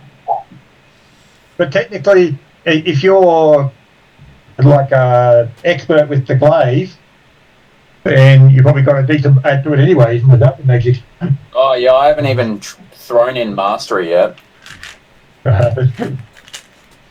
So that's what I was expecting, that your total was probably lower than I would have expected. Yeah, no, that's fine. Look, Okay, I'm happy for the narrative anyway. So, right. Martin, Yeah, that's question, right. the reason why I don't want to attune to the glaive is because it's attached to Dimitri. And you'll always know where Dimitri is while he's attuned. He'll never get lost. No, he just wished for death. I'm sure death will show up if you wish for him hard enough. You have met him after all. What is the rules for attunement? You can do so on a long rest for most cases. Can I just You've got- assume that I did attune to it? I'm very angry about it. Plumman acknowledges to himself that he lost, and he may have to take drastic measures to have another go. What, tune into Dimitri weapon? I hate that the entry that I have for it is Dimitri's glaive. Well, you can just change that. Yeah, but that still won't change the fact that We don't it know. will make him aware of Dimitri. So, what's the magic component that allows Dimitri to target you? Dimitri has no say or knowledge of it. Plumman automatically knows which direction Dimitri is from him. Well, that's fine, because you can run away. It's not. Burning rage for Dimitri and constantly being reminded of Dimitri. You look at the advantages, Martin, and I'm glad that you do. But Plarman just hates Dimitri that much. And he even hates dreams about Dimitri him with too. the fury of 1,000 angry chihuahuas. And so, while he's attuned to it, his dreams have Dimitri in them. I I'm sure mean, they always do. a dream for Plarman with Dimitri in it is not what you would think it would be. I never said it was pleasant for Dimitri in the dream, but he's always present. Look, Plarman's going to have a go at attuning to the weapon, and he's going to see whether he can tolerate it or not. This is going to be a cursed item, I can tell. Shouldn't have given Martin that idea. Should not have said that. Or you shouldn't have said that, or you should not have said that. Don't worry, I'm sure I didn't hear it whatsoever, as I rapidly type some stuff down. Oh, I hate you so much. How could it possibly be cursed? That's a blessing. Well, that's what I think. You can just run away. Oh, you think that knowing Dimitri and having him in your thoughts constantly is a blessing? Well, not so much that, but yeah, knowing because that's where what he it is, Martin. If you constantly know where somebody is, you are always thinking about them one way or another. As I'm sure everybody does. It's only natural. It's only slightly Martin, stalkerish. The DM, Martin, how much would it cost you to tell me exactly where Jeremy lives? He lives in Canberra. Yeah, no, look, I know where he works, but that's probably not a good idea. There's some issues with approaching him at work. Oh, I can't imagine what they would be. No, neither can I.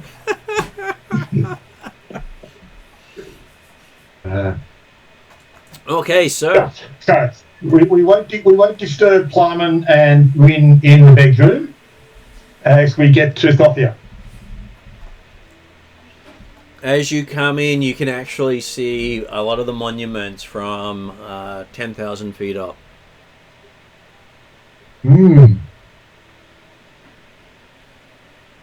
As they gleam in multicolours. We look over the side and thought, oh, I thought we were flying higher than that. Oh, we are. Even with the spyglass, you can't see the details. And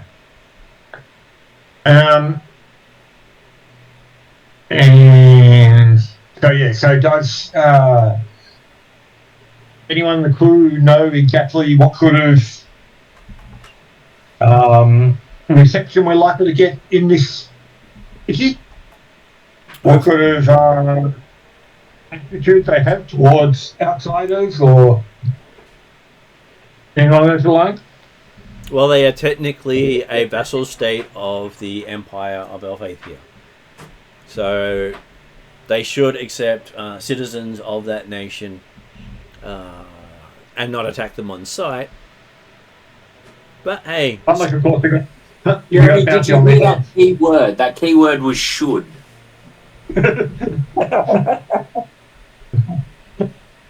And when it comes to a Martin Hamilton campaign, should is usually no. As I say, it also relates to the idea of it makes a difference whether or not you arrive in a renegade flying vessel captained by a known criminal from their perspective.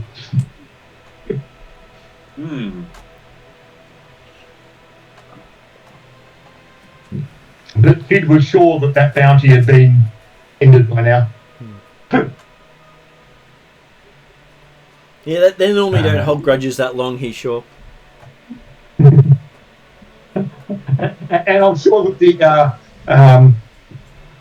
the memorial in the capital of Elfathia, I'm sure they haven't extended that to other parts of the kingdom, so I'm sure we'll be fine.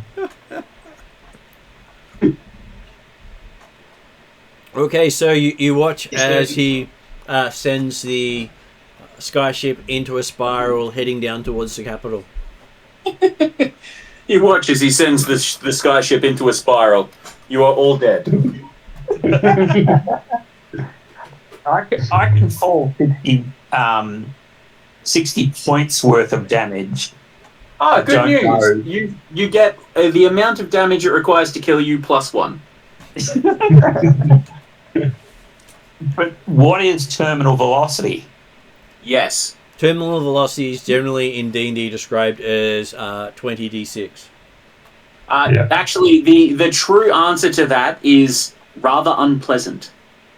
But 20d6 is like 70 damage.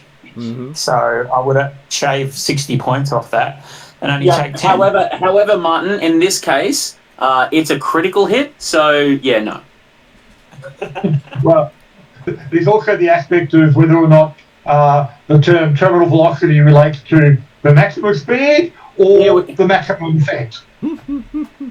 Or minimum effect. Yeah.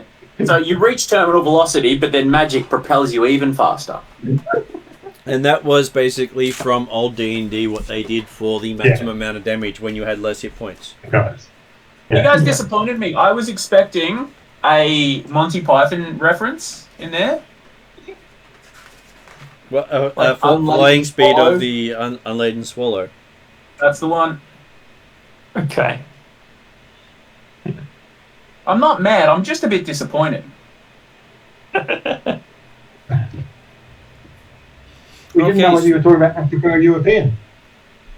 So level up also maxes out at 20d6 damage, Mm-hmm. or half of that if you land in water. Yeah, so yeah, You go. 5 times my level, 60 points. I can survive. Yeah, plus the ship that lands on top of you. I can jump. Well, that guy, it's only the last 5 feet that hurt, so just jump.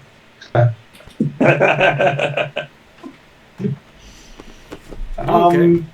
Well, I'd Okay, have, I'm fairly certain that the description of spiralling down to the capital was a lazy spiral in accordance with the air traffic control. That's gonna go. No. Yeah, and that's Yeah, well, Jeremy. That's why your character is dead, and the rest of us get to make an intelligence check to survive. and I've got a flying carpet, so whatever. Settle down, Aladdin. Keep playing.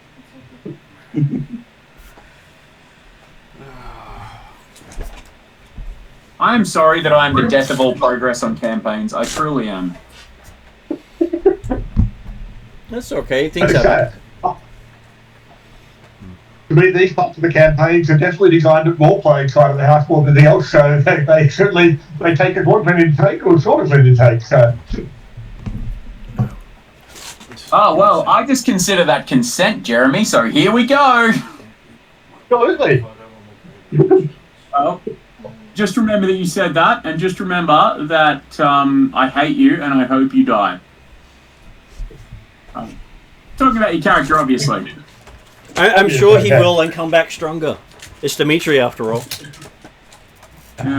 Death is not the end. Well, we have the technology to rebuild him. And we will bring him back. We will bring him back far less than he was when he left us. He may You even are now come. in the body of a kobold.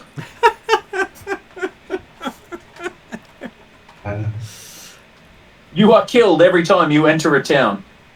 Good thing is you're immortal. So, but you feel all pain 100 times worse. Yeah, coincidentally, guys, never let me be your DM. I will make your lives hell. One day I will. One day I'll do it, and man, you're gonna hate it. Your character, you will experience like second-hand PTSD from your characters. He's sort of describing I'm fairly how sure. Pathfinder's going at the moment. Yeah. I'm fairly sure I'd be charged with war crimes at that point.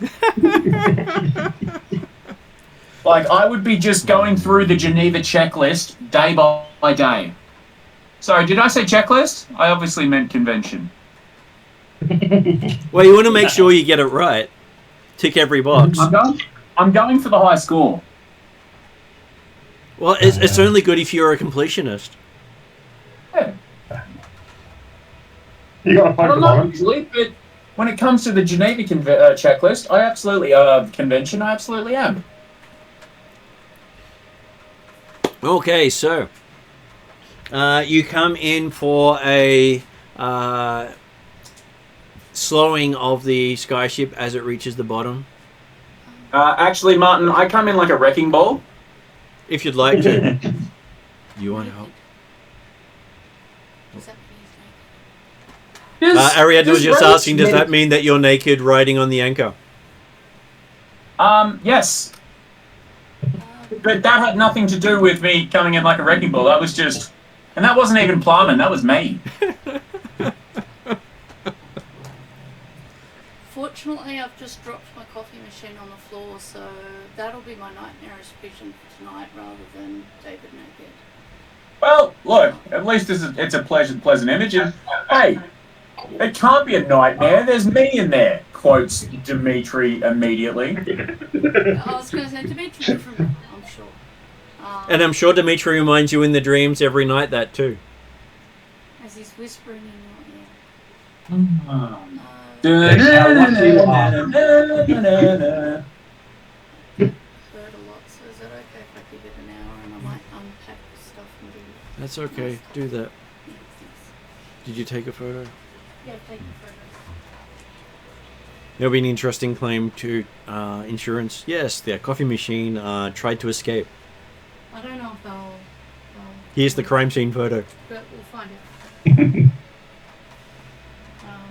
There's no glass, so just a lot of beans. There are beans everywhere. Cool beans. Right, Vicky, sorry, I didn't mean Remember, don't toss that kitchen window. You'll get a giant stalk there in the morning. Unfortunately, I don't think any three of them are magical. how does that work? Jack and the Beanstalk. Oh, it's STALK stalk, not STORK stalk. Because I'm just like, why would a bird turn up? Yep, if it makes you feel any better, Ariadne, that's exactly what I thought too. I'm glad I'm not alone. Okay, so Not alone, it sure is lonely out here. Oh, yeah, no, I know that part. so yes, you come in for a nice tight landing with Plowman thinking of doing various interesting things with wrecking balls.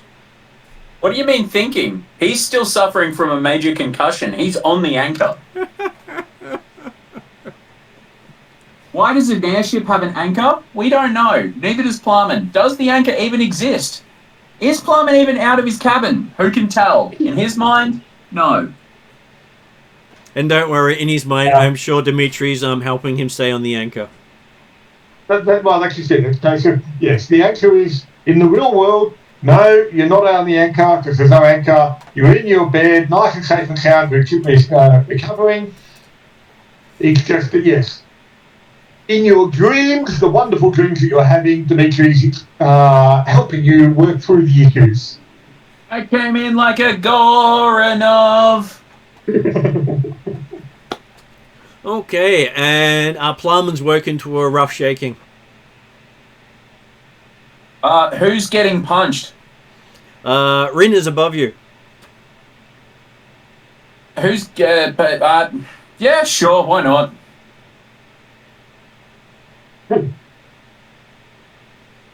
Rin tells you you're here. Stop sleeping it off. Plowman gets a 27 to punch her as she shakes him. Mm-hmm.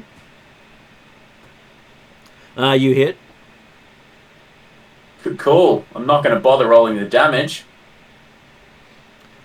She ruffles your hair going, that's so cute. Oh, I love this woman so much.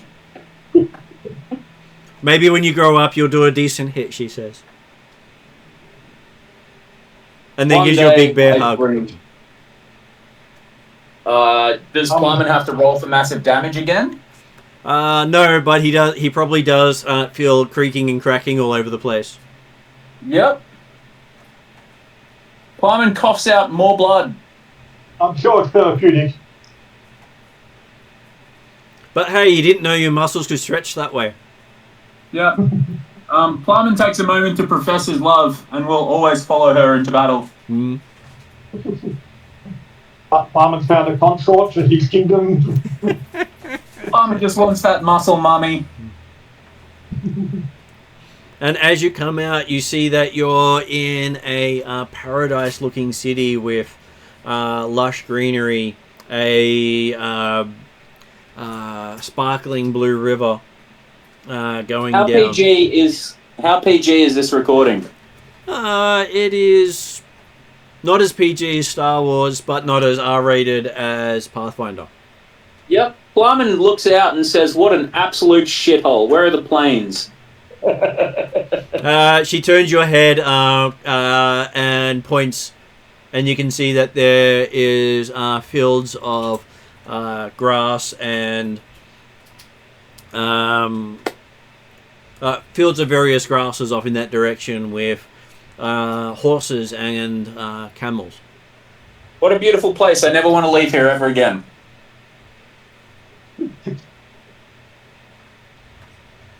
And you see that there is a delegation coming out of what appears to be a tiny palace compared to what you stayed in the middle of Alphatia, but it's the biggest building here. Plyman spits and says, "Ugh, politicians. This place just got worse."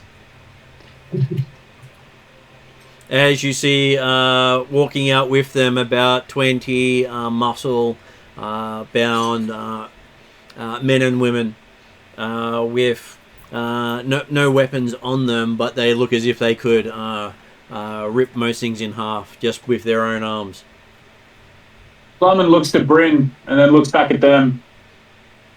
They can pale in comparison to you.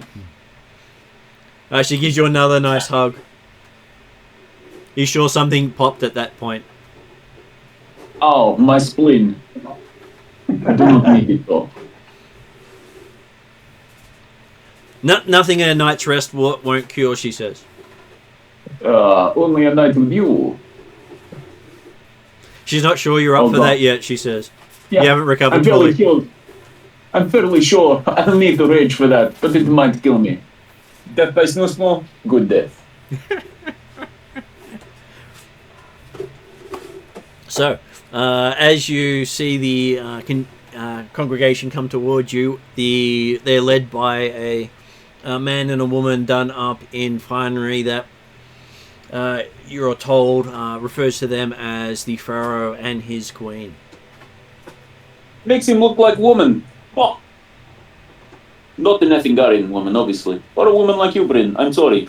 Please don't take my disparaging remarks with disrespect. I'll throw myself off the ship now. Okay, bye. Bryn offers to throw you off the ship if need be. Oh, I love it when you talk dirty. But she says, be polite, High Priest.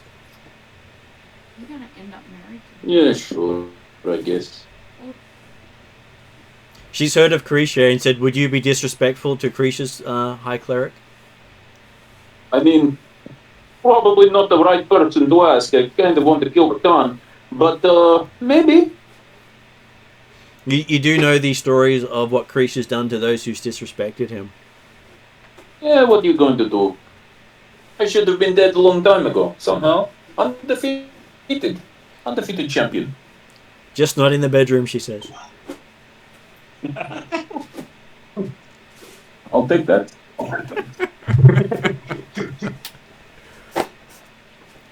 Okay, so with that, Dimitri, you're up front with Trellin, hearing the byplay behind you.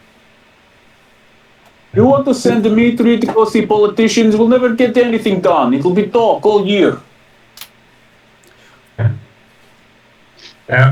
Dimitri will go down, having dealt with the Pharaoh in Hollowworld before. Mm-hmm. Don't mention that place. He will. We don't talk about that. What happened in Hollowworld stays in Hollowworld. Oh. Such a poor dinosaur. Well, yes, but also, if anyone speaks of a druid again, I will kill you. Dimitri wasn't actually talking of Hollow World. It was the fact that he's feeling confident in talking to the Pharaoh because of his experiences in Hollow World. So, Again, don't talk about the Hollow World. Sorry? Just don't talk about Hollow World. Hollow World is like Rule Fight Club. number 1 of Hollow World Club. Don't talk about Hollow World. Yeah. Not that he would not feel once. confident to talk to anybody anyway, so... Because you've got no one to talk to about it. Except a druid. Well, no, actually, if he does talk about Hollow World to Yem fairly regularly. Yeah. Okay, so Plowman notices a familiar owl sitting on the Queen's arm. I'm gonna roll a will save. Come on, you're up next week with animals, you know you do. What's my will? Wisdom. Oh, cool. It's +0.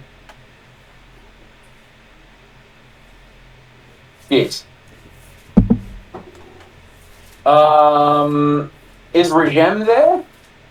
Regem is not here at the moment. You'll put him I in need to his call pocket him. place. Well, the good news is Plumman doesn't have access to his bow. Was it a good thing? Plumman immediately rages and screams with absolute horror and anger, and just, you can tell he means to kill something, and goes to jump off the boat towards the point. He feels a furry paw on his back, holding him in place. Yep, he is screaming and yelling and trying his best to kill. And you hear Rin say, not right now, we're having a delegation.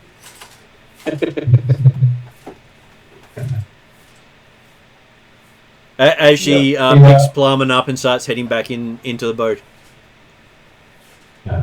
Plumman starts like incoherently rage babbling about an owl and a druid.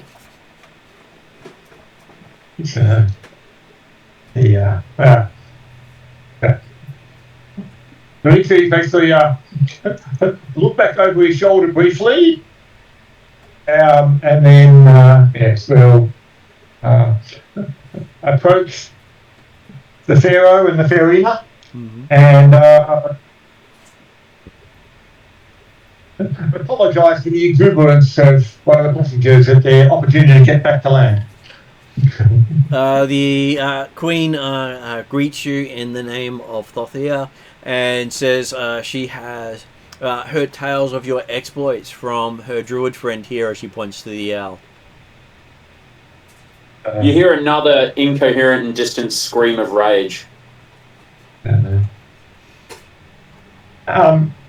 It's confirming, from what we knew of Thothia, did they actually speak Nithian or just had... They actually speak a different tongue. They have their own language.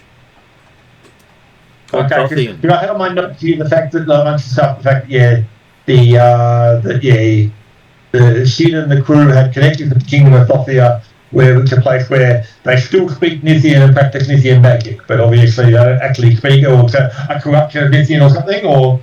There are some of their high priests can still speak it, but their native tongue of the land is called Thothia, but Nithian can be understood by most if you speak it to them. It's like if you're got Polish and Russian speakers, can understand each other, but can't actually speak the other's language. But the Pharaoh is the head of the... he's a king god type person still? He is, what? Yes. Or god king, normally it's both. Dimitri will open the discussions in Nithian then.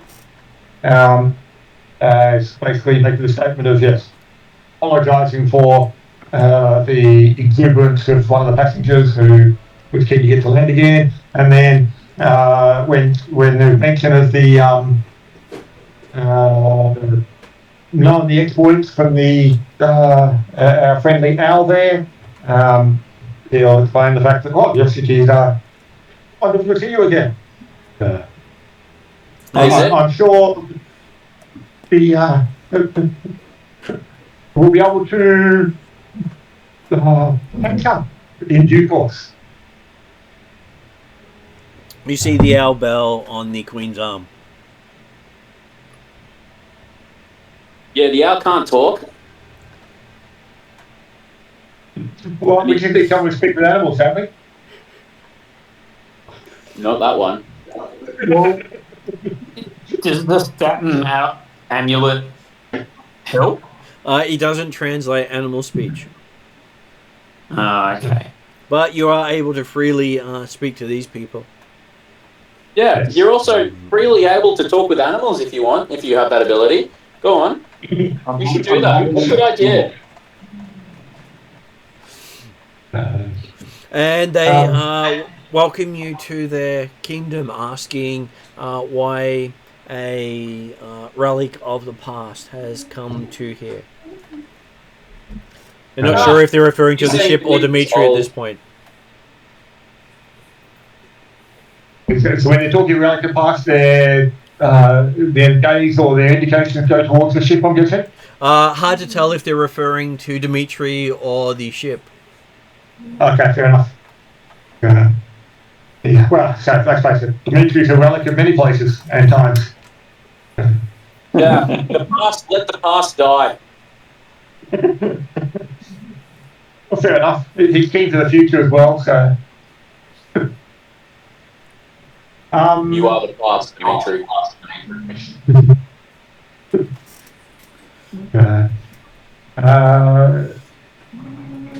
So yeah, so what? So they're asking the thing was that what? Yes, well, we heard of the wonders of this fine civilization, and I couldn't resist the opportunity to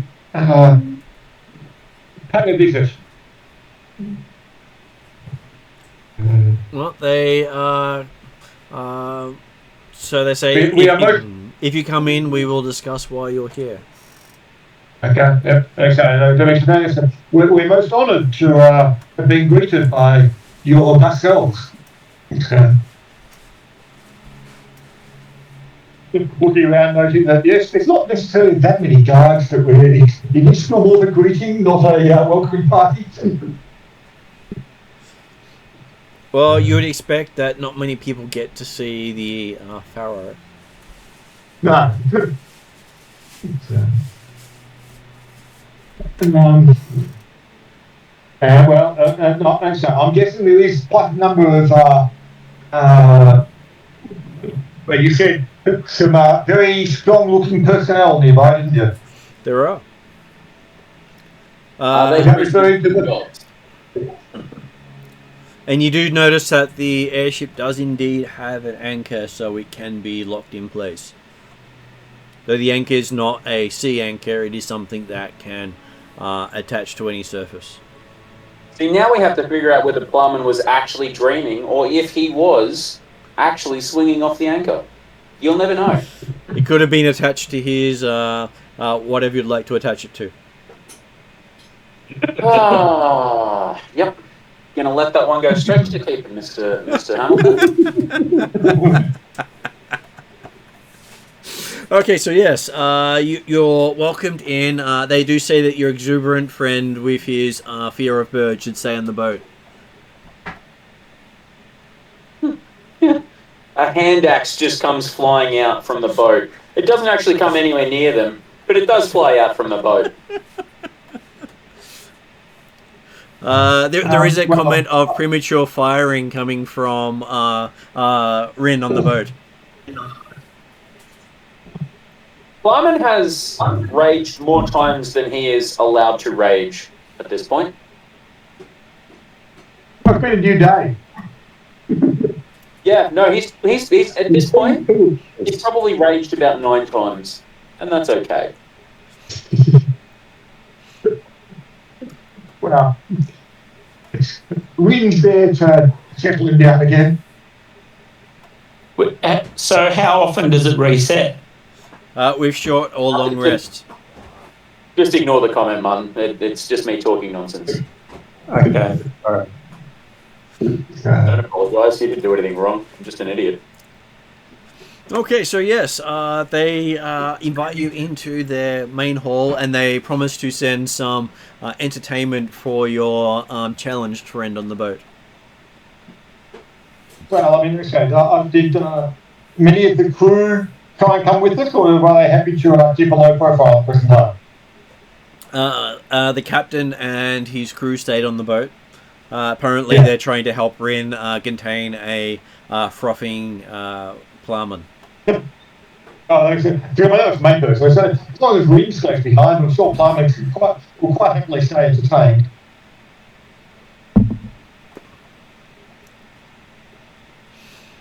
Okay, so Look, his love of Rin doesn't even pale in comparison to his hatred of that damn owl. And it was the first time you cast Speak with Animals. It was delicious. Never again. Hey, I've had the same with people talking about talking swords. Amusing how that happens. Okay, so yes, you enter their grand hall and see the startlingly lifelike coloration of their artwork and their statuettes. It's like this place is it's just got color everywhere.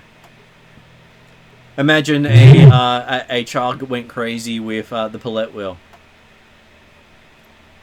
But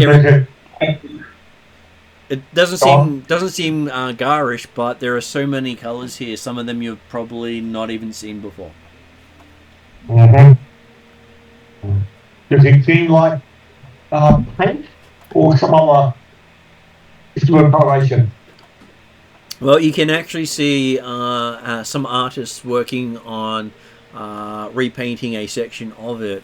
So it does look as if they regularly touch it up and potentially change based on whim. Mm-hmm. Or current pattern. Okay. But a lot of their artwork is also writing. So the runes of this place are very artistically done. So you remember what the Nithians had, and these guys look to have done what the Nithians did, but with style and flair. Mm-hmm. It's like they jazzed up the Nithian symbology.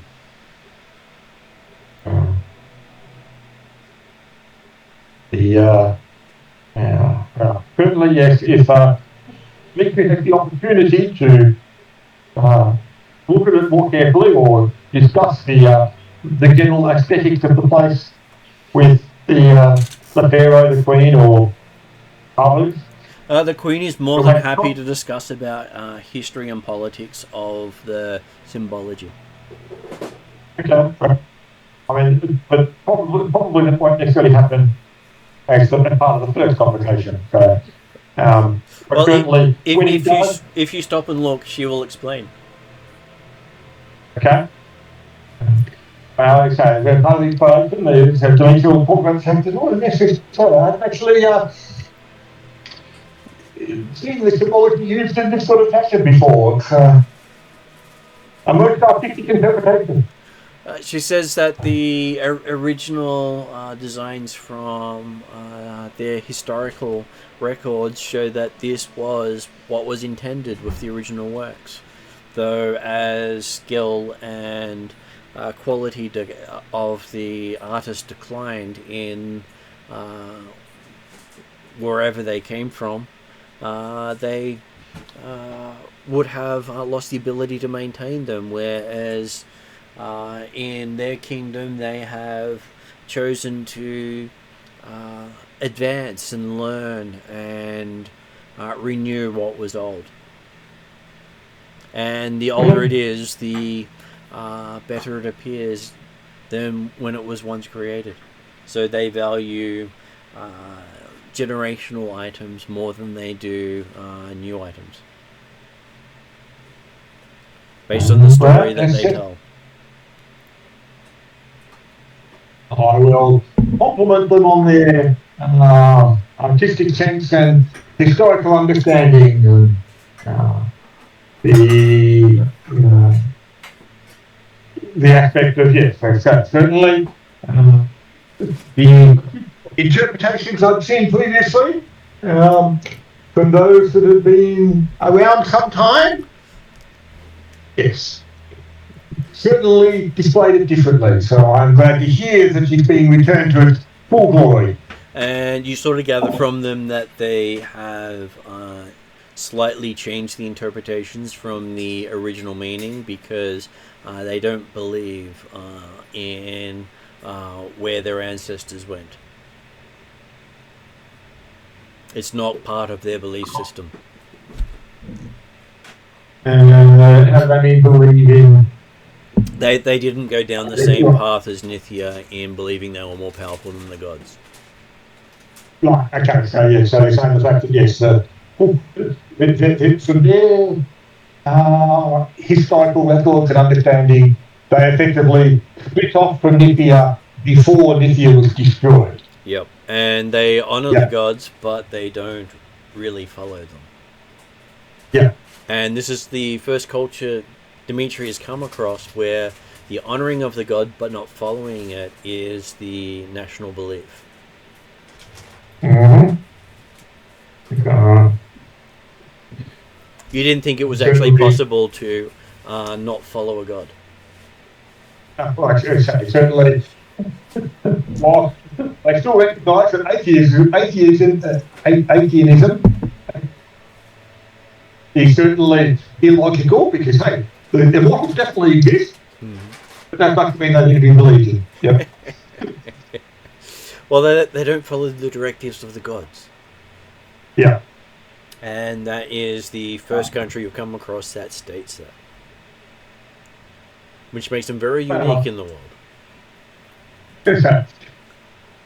We try hard to not follow the gods, generally. Though you do see many of the stylings of what they have here in the groundworks of what the Traldaran language and symbology came from. Mm-hmm. Just that they went in a different direction. Yeah.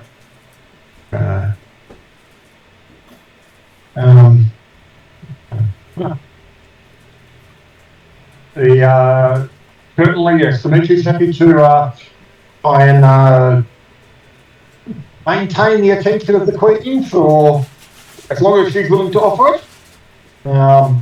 In the aspect of trying to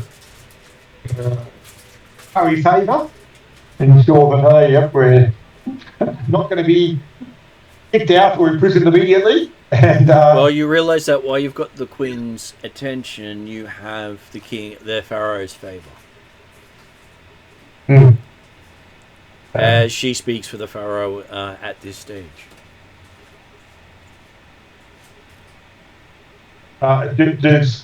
Is that just basically clear from interactions, or is it an explicit statement that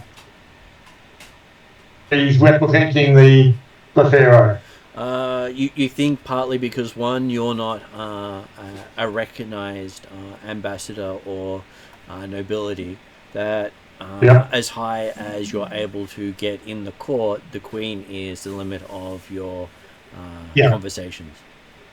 Yeah, because Dimitri's not a limit on Dimitri.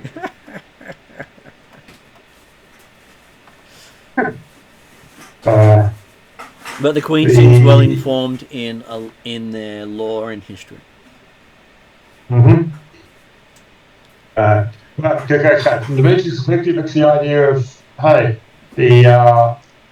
any discussions held can improve his knowledge and understanding of Thothia, so therefore he has a better understanding of how to go about asking what we need. So you learn fairly quickly that Trellin has more in common with the Thothians than you do. As their core martial belief is along the lines of Kenzai and a couple of other martial artists. Oh, okay, yeah. So we're not talking, yes, we're not talking background or history type stuff, it's just general philosophy on life and well-being. And a majority of their martial artists are those who do the way of the elements. Yeah. Because, well, that's what's required to become a martial artist noble in the nation. So, way of multiple elements?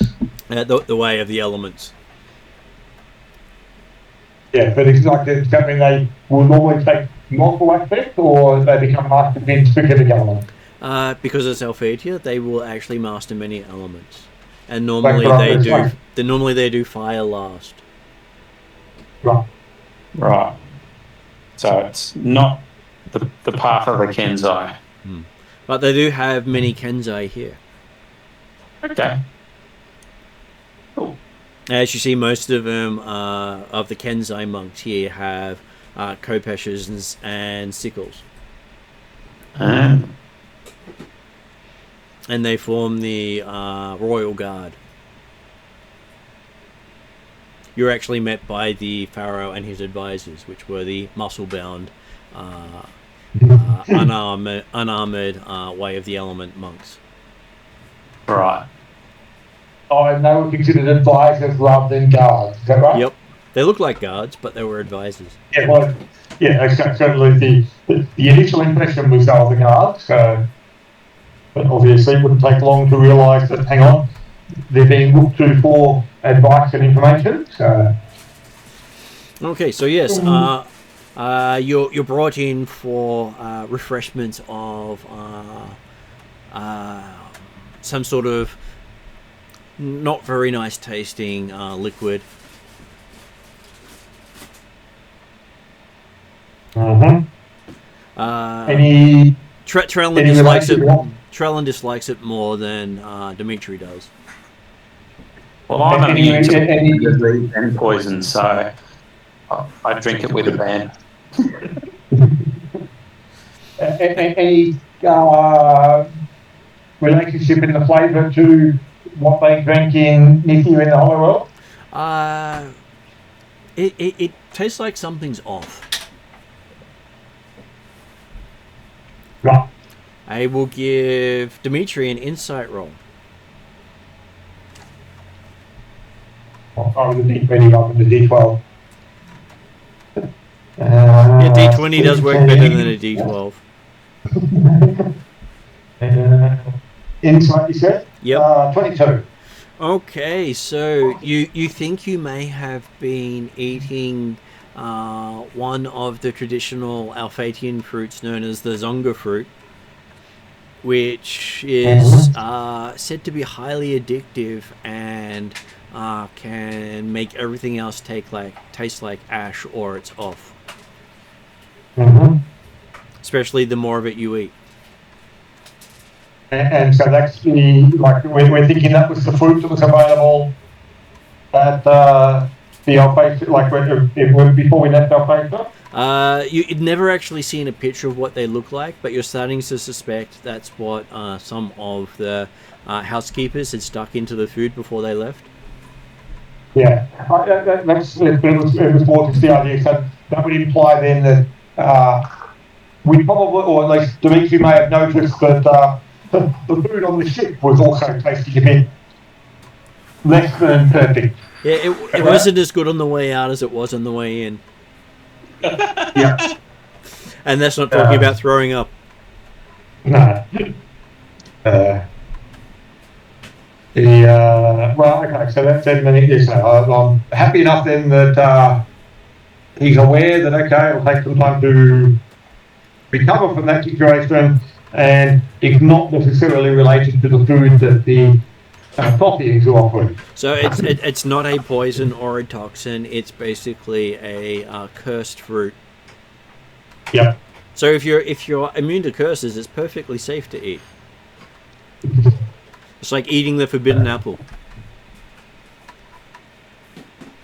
Okay. So I'm not going to be into curses, so maybe a bit. Which is why I'll everything have to- tastes foul to Trellin now. Yeah. But I'm sure it was just the air of Alphathia that's making everything taste bad. So, yes. Well, certainly, if it was anything that had occurred while we were on the ship, then Dimitri would have tried to ritual remove curse. Mhm. But I'm happy that it hasn't necessarily taken hold as yet. So it's just going to work. Well, you never really had enough information to know till now that that's probably what it was. Happy with that. We were just thinking that the ship's food was a bit off. So, Yep. They might have been contaminated in port. Yeah. But looking at the drink here, you realize it is the same stuff that we're serving in Hollowell, but it doesn't taste like it. It looks like it, but doesn't taste like it. That's where the insight roll came in. Yeah. Okay, so so because coming back specifically to pair it too. So yeah, that's how we get the. they offer you to show a demonstration of your prowess to the court. I have a vague memory we have to do this in the Hollow World too. It is a common thing that the king is like, dance monkey, dance. Yes.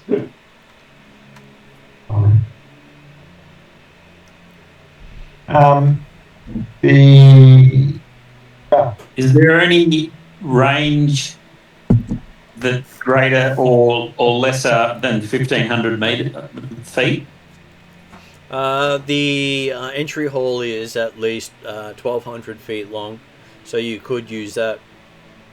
All right, I'll do that. I was going to say, yes, Dimitri will spend time to allow Trellin to demonstrate his prowess, whether it be with the bow or with the kata of his Kenzai movements. But Yep. And that's at plus 14. Mm-hmm.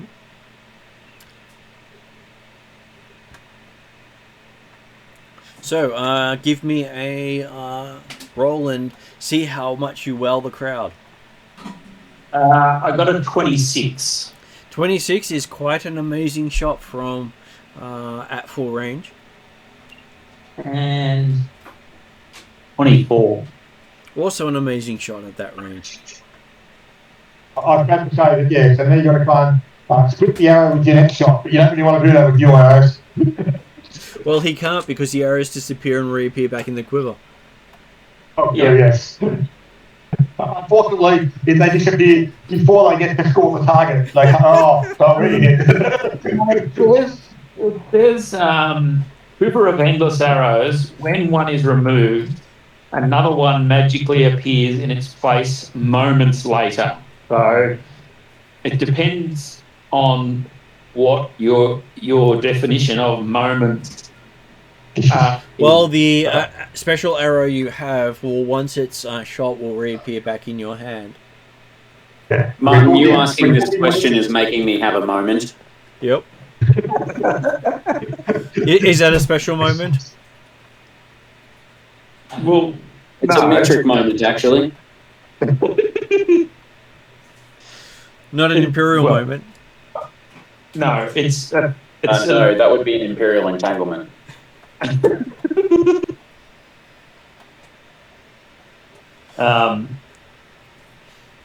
So it's 5d8 plus 10 damage. Maybe that doesn't matter. It's up to you if you wanted to damage a target or just show a trick shot. No, I'll just do the trick shot. Okay, they are quite impressed with your trick shot, and you have a couple of the Kenzai monks coming up to talk shop with you. Yeah. But as you see, they have, most of them have specialized in melee weapons, where a few of them use different style bows. yeah. Talking about how they normally use them on chariots and sometimes from horseback, or while picking off raiders from afar. So, what my rules of engagement with regard to these people? Well, Right. you're able to pull out a weapon and fire it in presence of the Pharaoh because you didn't point the weapon at him.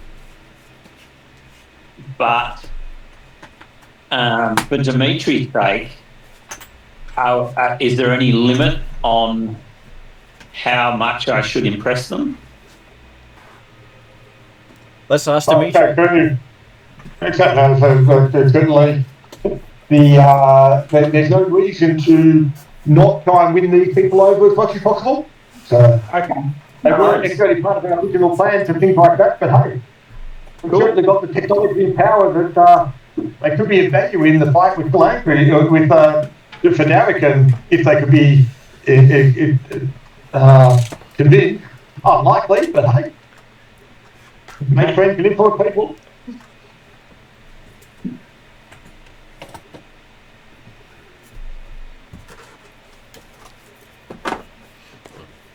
Okay, so I will give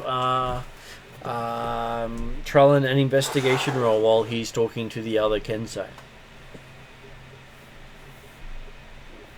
I don't have that, but I do have a modifier for intelligence.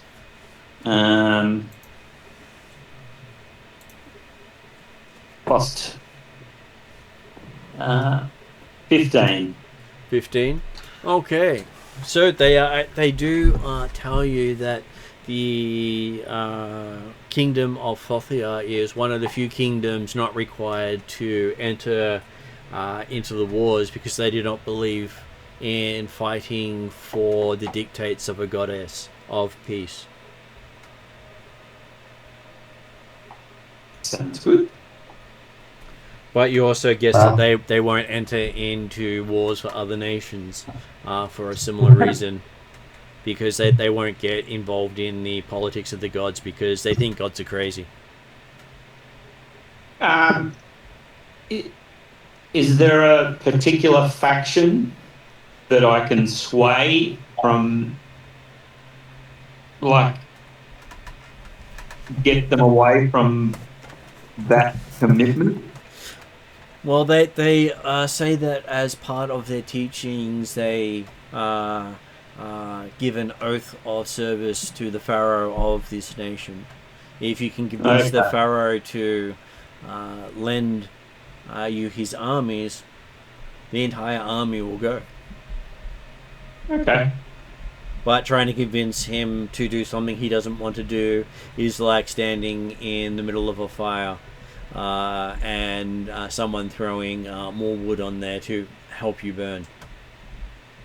Okay. So it's all through the pharaoh. Everything in this nation revolves around him. Which means to get his attention, you need to be able to convince the queen that you are worthy of his time. Okay. The queen is quite impressed with arcane or divine knowledge. I don't have any, I don't think. That's right. Dimitri could probably cover that. Yeah. Carry I was on. going to say, guess which wonderful, helpful, super humble man does. Yeah.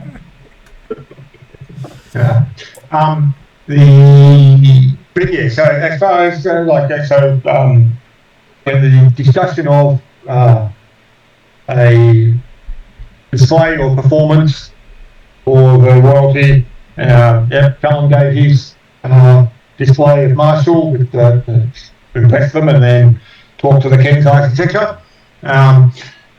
Dimitri will, and potentially based upon his discussions with the Queen, having talked about their history and the culture and development and things like that, did you get any indication that they have an awareness of the Hollow World and the Nithian culture down there? You believe that they do, but they find them very backwards. Mm-hmm.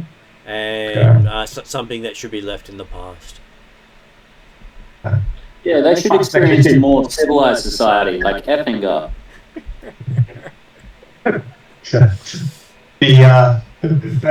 Exactly, particularly important to the Queen in the sense of, from the historical cultural viewpoint, the aspect that Victory is happy to expand upon or the details and information from that historical viewpoint of where they've come from and therefore how far they've come.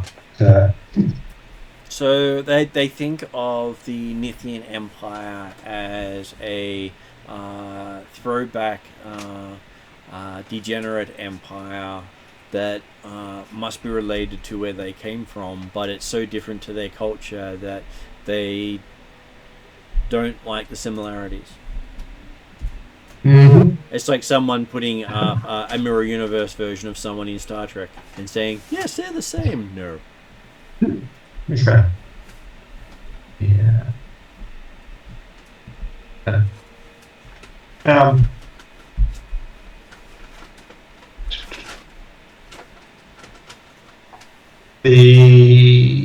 Well,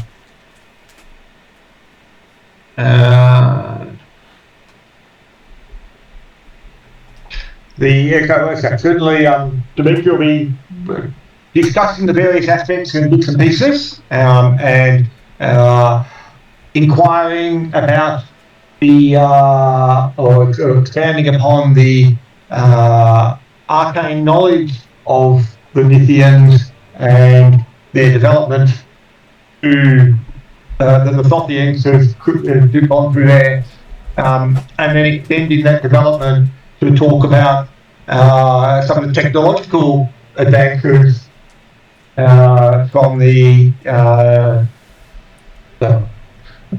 not the Beagle. We've got to work out what the name of that ship was. I probably would have found it amongst the computer files. I would have to dig the book out and read through it at a later time. I'm sure they have a name for it, but sometimes it's just the crashed ship. Yeah, obviously that's a bit about whether or not thing, but yes. For our purposes of discussing it at various times, it'd be nice to have a name. Which we're talking about. Okay. As opposed to every other random ship was come across. So yes, you do have this long discussion with her, and you find out that she is interested in the technology, but thinks that science isn't where the world will advance. She's seen many a gnome fail in their science. Well, yes, but potentially what the gnomes do would not be considered science by some of the races and cultures that we've discussed already. She describes some of the mathematics behind what the gnomes do, so you get a feeling she has a great understanding of their technology. Mm. So and obviously stretches Dimitri's limits on his knowledge with engineering. Based on the gnomes, the current world knowledge of engineering, that's good. But Dimitri will then be talking about other engineering aspects, but quite beyond what the gnomes do. This is relating to what was on the ship. Yeah, she relates that so you get from her that the Thothians don't generate a lot of power very quickly in what they do. Most of their stuff is built up over time. So the sort of power that you're looking to generate, they could probably do over 1,000 years. Mm-hmm. But they haven't got anything like that in production at this stage or in use. So unless you're willing to wait 1,000 years for them to build it and have it ready to go, they are probably not the ones you're looking for. because their magic is powered by generations. Yeah. We'll put that down as Plan B. But they do give you a belief that they can literally generate that level of spark required. Just it will take a long time. Mm. And if it doesn't take on the first one, then you got another 1,000 years to the second. Oh, we misaligned the correctness. They actually recognised and noted that the ship we were on was a rather ancient design from here, but do they have any relics or anything like that similar in the city? They have a few. They refer to the statues that they have as partly being some of those relics as this throne room that this long presentation room that you're in predates the memory of the people. And every time they touch up the artwork and the imagery, they add magic to the work itself. So this hall is a center of their magic. Yeah. Demetrius probably thinking that, they tucked it up, but then lose some of the history of it. Well, they keep the history, but they sort of omit things that they need to omit. So just got to book.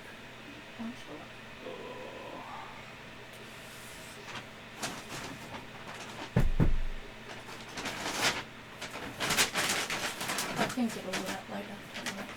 Yeah, that's all cool. Yeah, Okay, so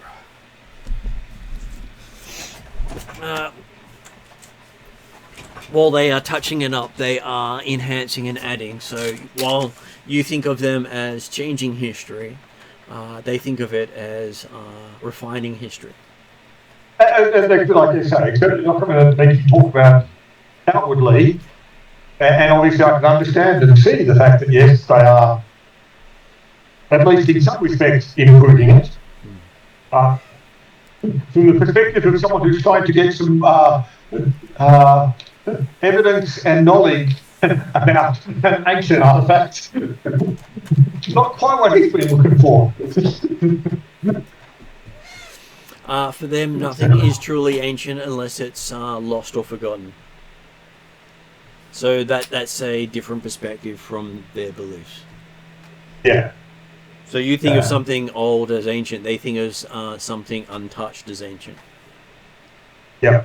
But again, sort of like I said, the main purpose of the Dimitri coming here to look for effectively a replacement spark plug.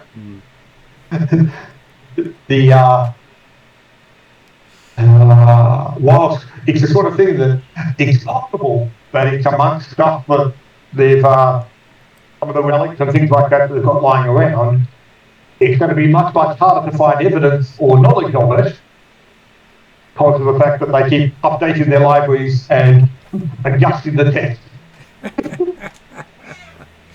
They do have a library that keeps the records as they are, but will rewrite them as they fade. Which is different to changing the words. Okay, obviously that's going to be, that's a standard idea of that. So they do have their scribed location, but the hall that you're in is not a historical work. It has a purpose. So the purpose changes through time.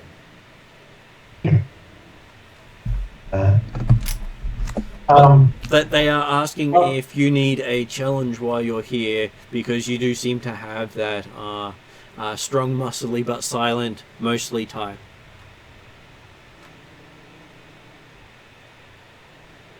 You're talking about Cullen or the guy we left on the ship? She sort of You shrugs. hear a raging scream from the ship. Could be either, she says. So, There are always many things that can test skills of adventurers such as yourselves. well, And you may learn something about yourself in the process. so I think so. For myself, I have nothing to prove to myself, and I'm happy to spend time doing further research and expanding one's own knowledge and information in that sort of manner. My colleagues may well have been there. They've spent some time cooped up on the ship. They would probably quite happily enjoy some exercise.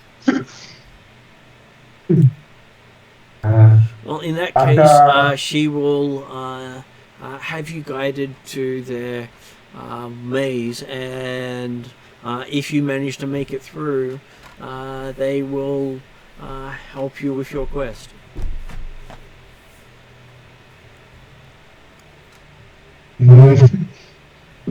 As all knowledge does come with a price, she says. I don't necessarily define exactly what it is that we're looking for, so as to whether or not you'd be able to provide any assistance. Like I said, I'm sure my colleagues would be quite happy to be entertained for some time, but she says if you wish to look into their libraries and records, then you will need to participate. Yeah. Their knowledge is free to those who prove themselves. Mm-hmm.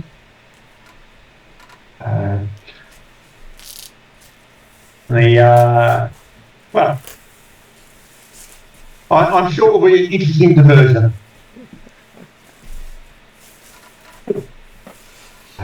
But can I request that your owl not be the one to provide direction to the start of the labyrinth?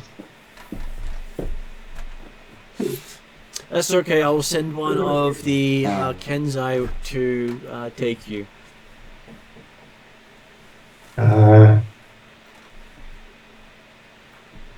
Yeah,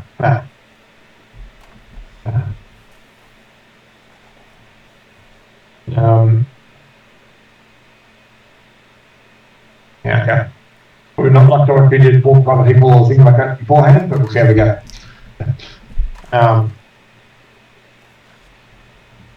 Okay, as I have to look up the actual labyrinth you're going to, did you want to do anything before then, and we will pick up next session with you at the labyrinth, because I do know you need to finish up early today. It's certainly preferable for me. I don't know how the others do what they want to do, but certainly, if we can get any information or knowledge about the extent or size of this labyrinth or the types of challenges that it's likely to include, it would be nice. Because it's the sort of thing that, well, we don't want to be stuck for days or weeks inside this labyrinth.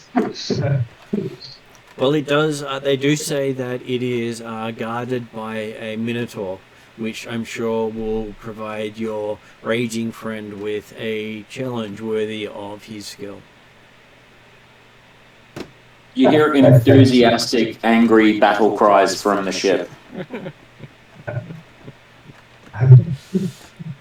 And the Queen's willing to send some help. She'll have the owl to guide us through the labyrinth.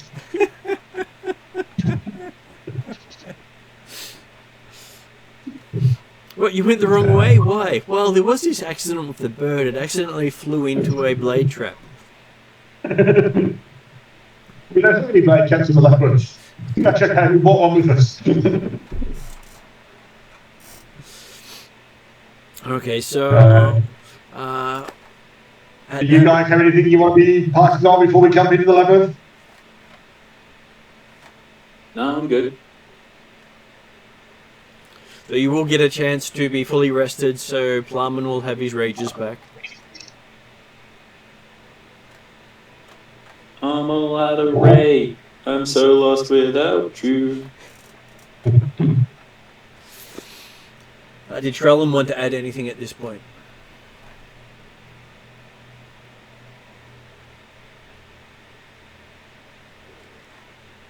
I guess that would be a no. So, next session we'll have you at the entryway to the maze with the ability to approach the Pharaoh for any of your questions if you make it through.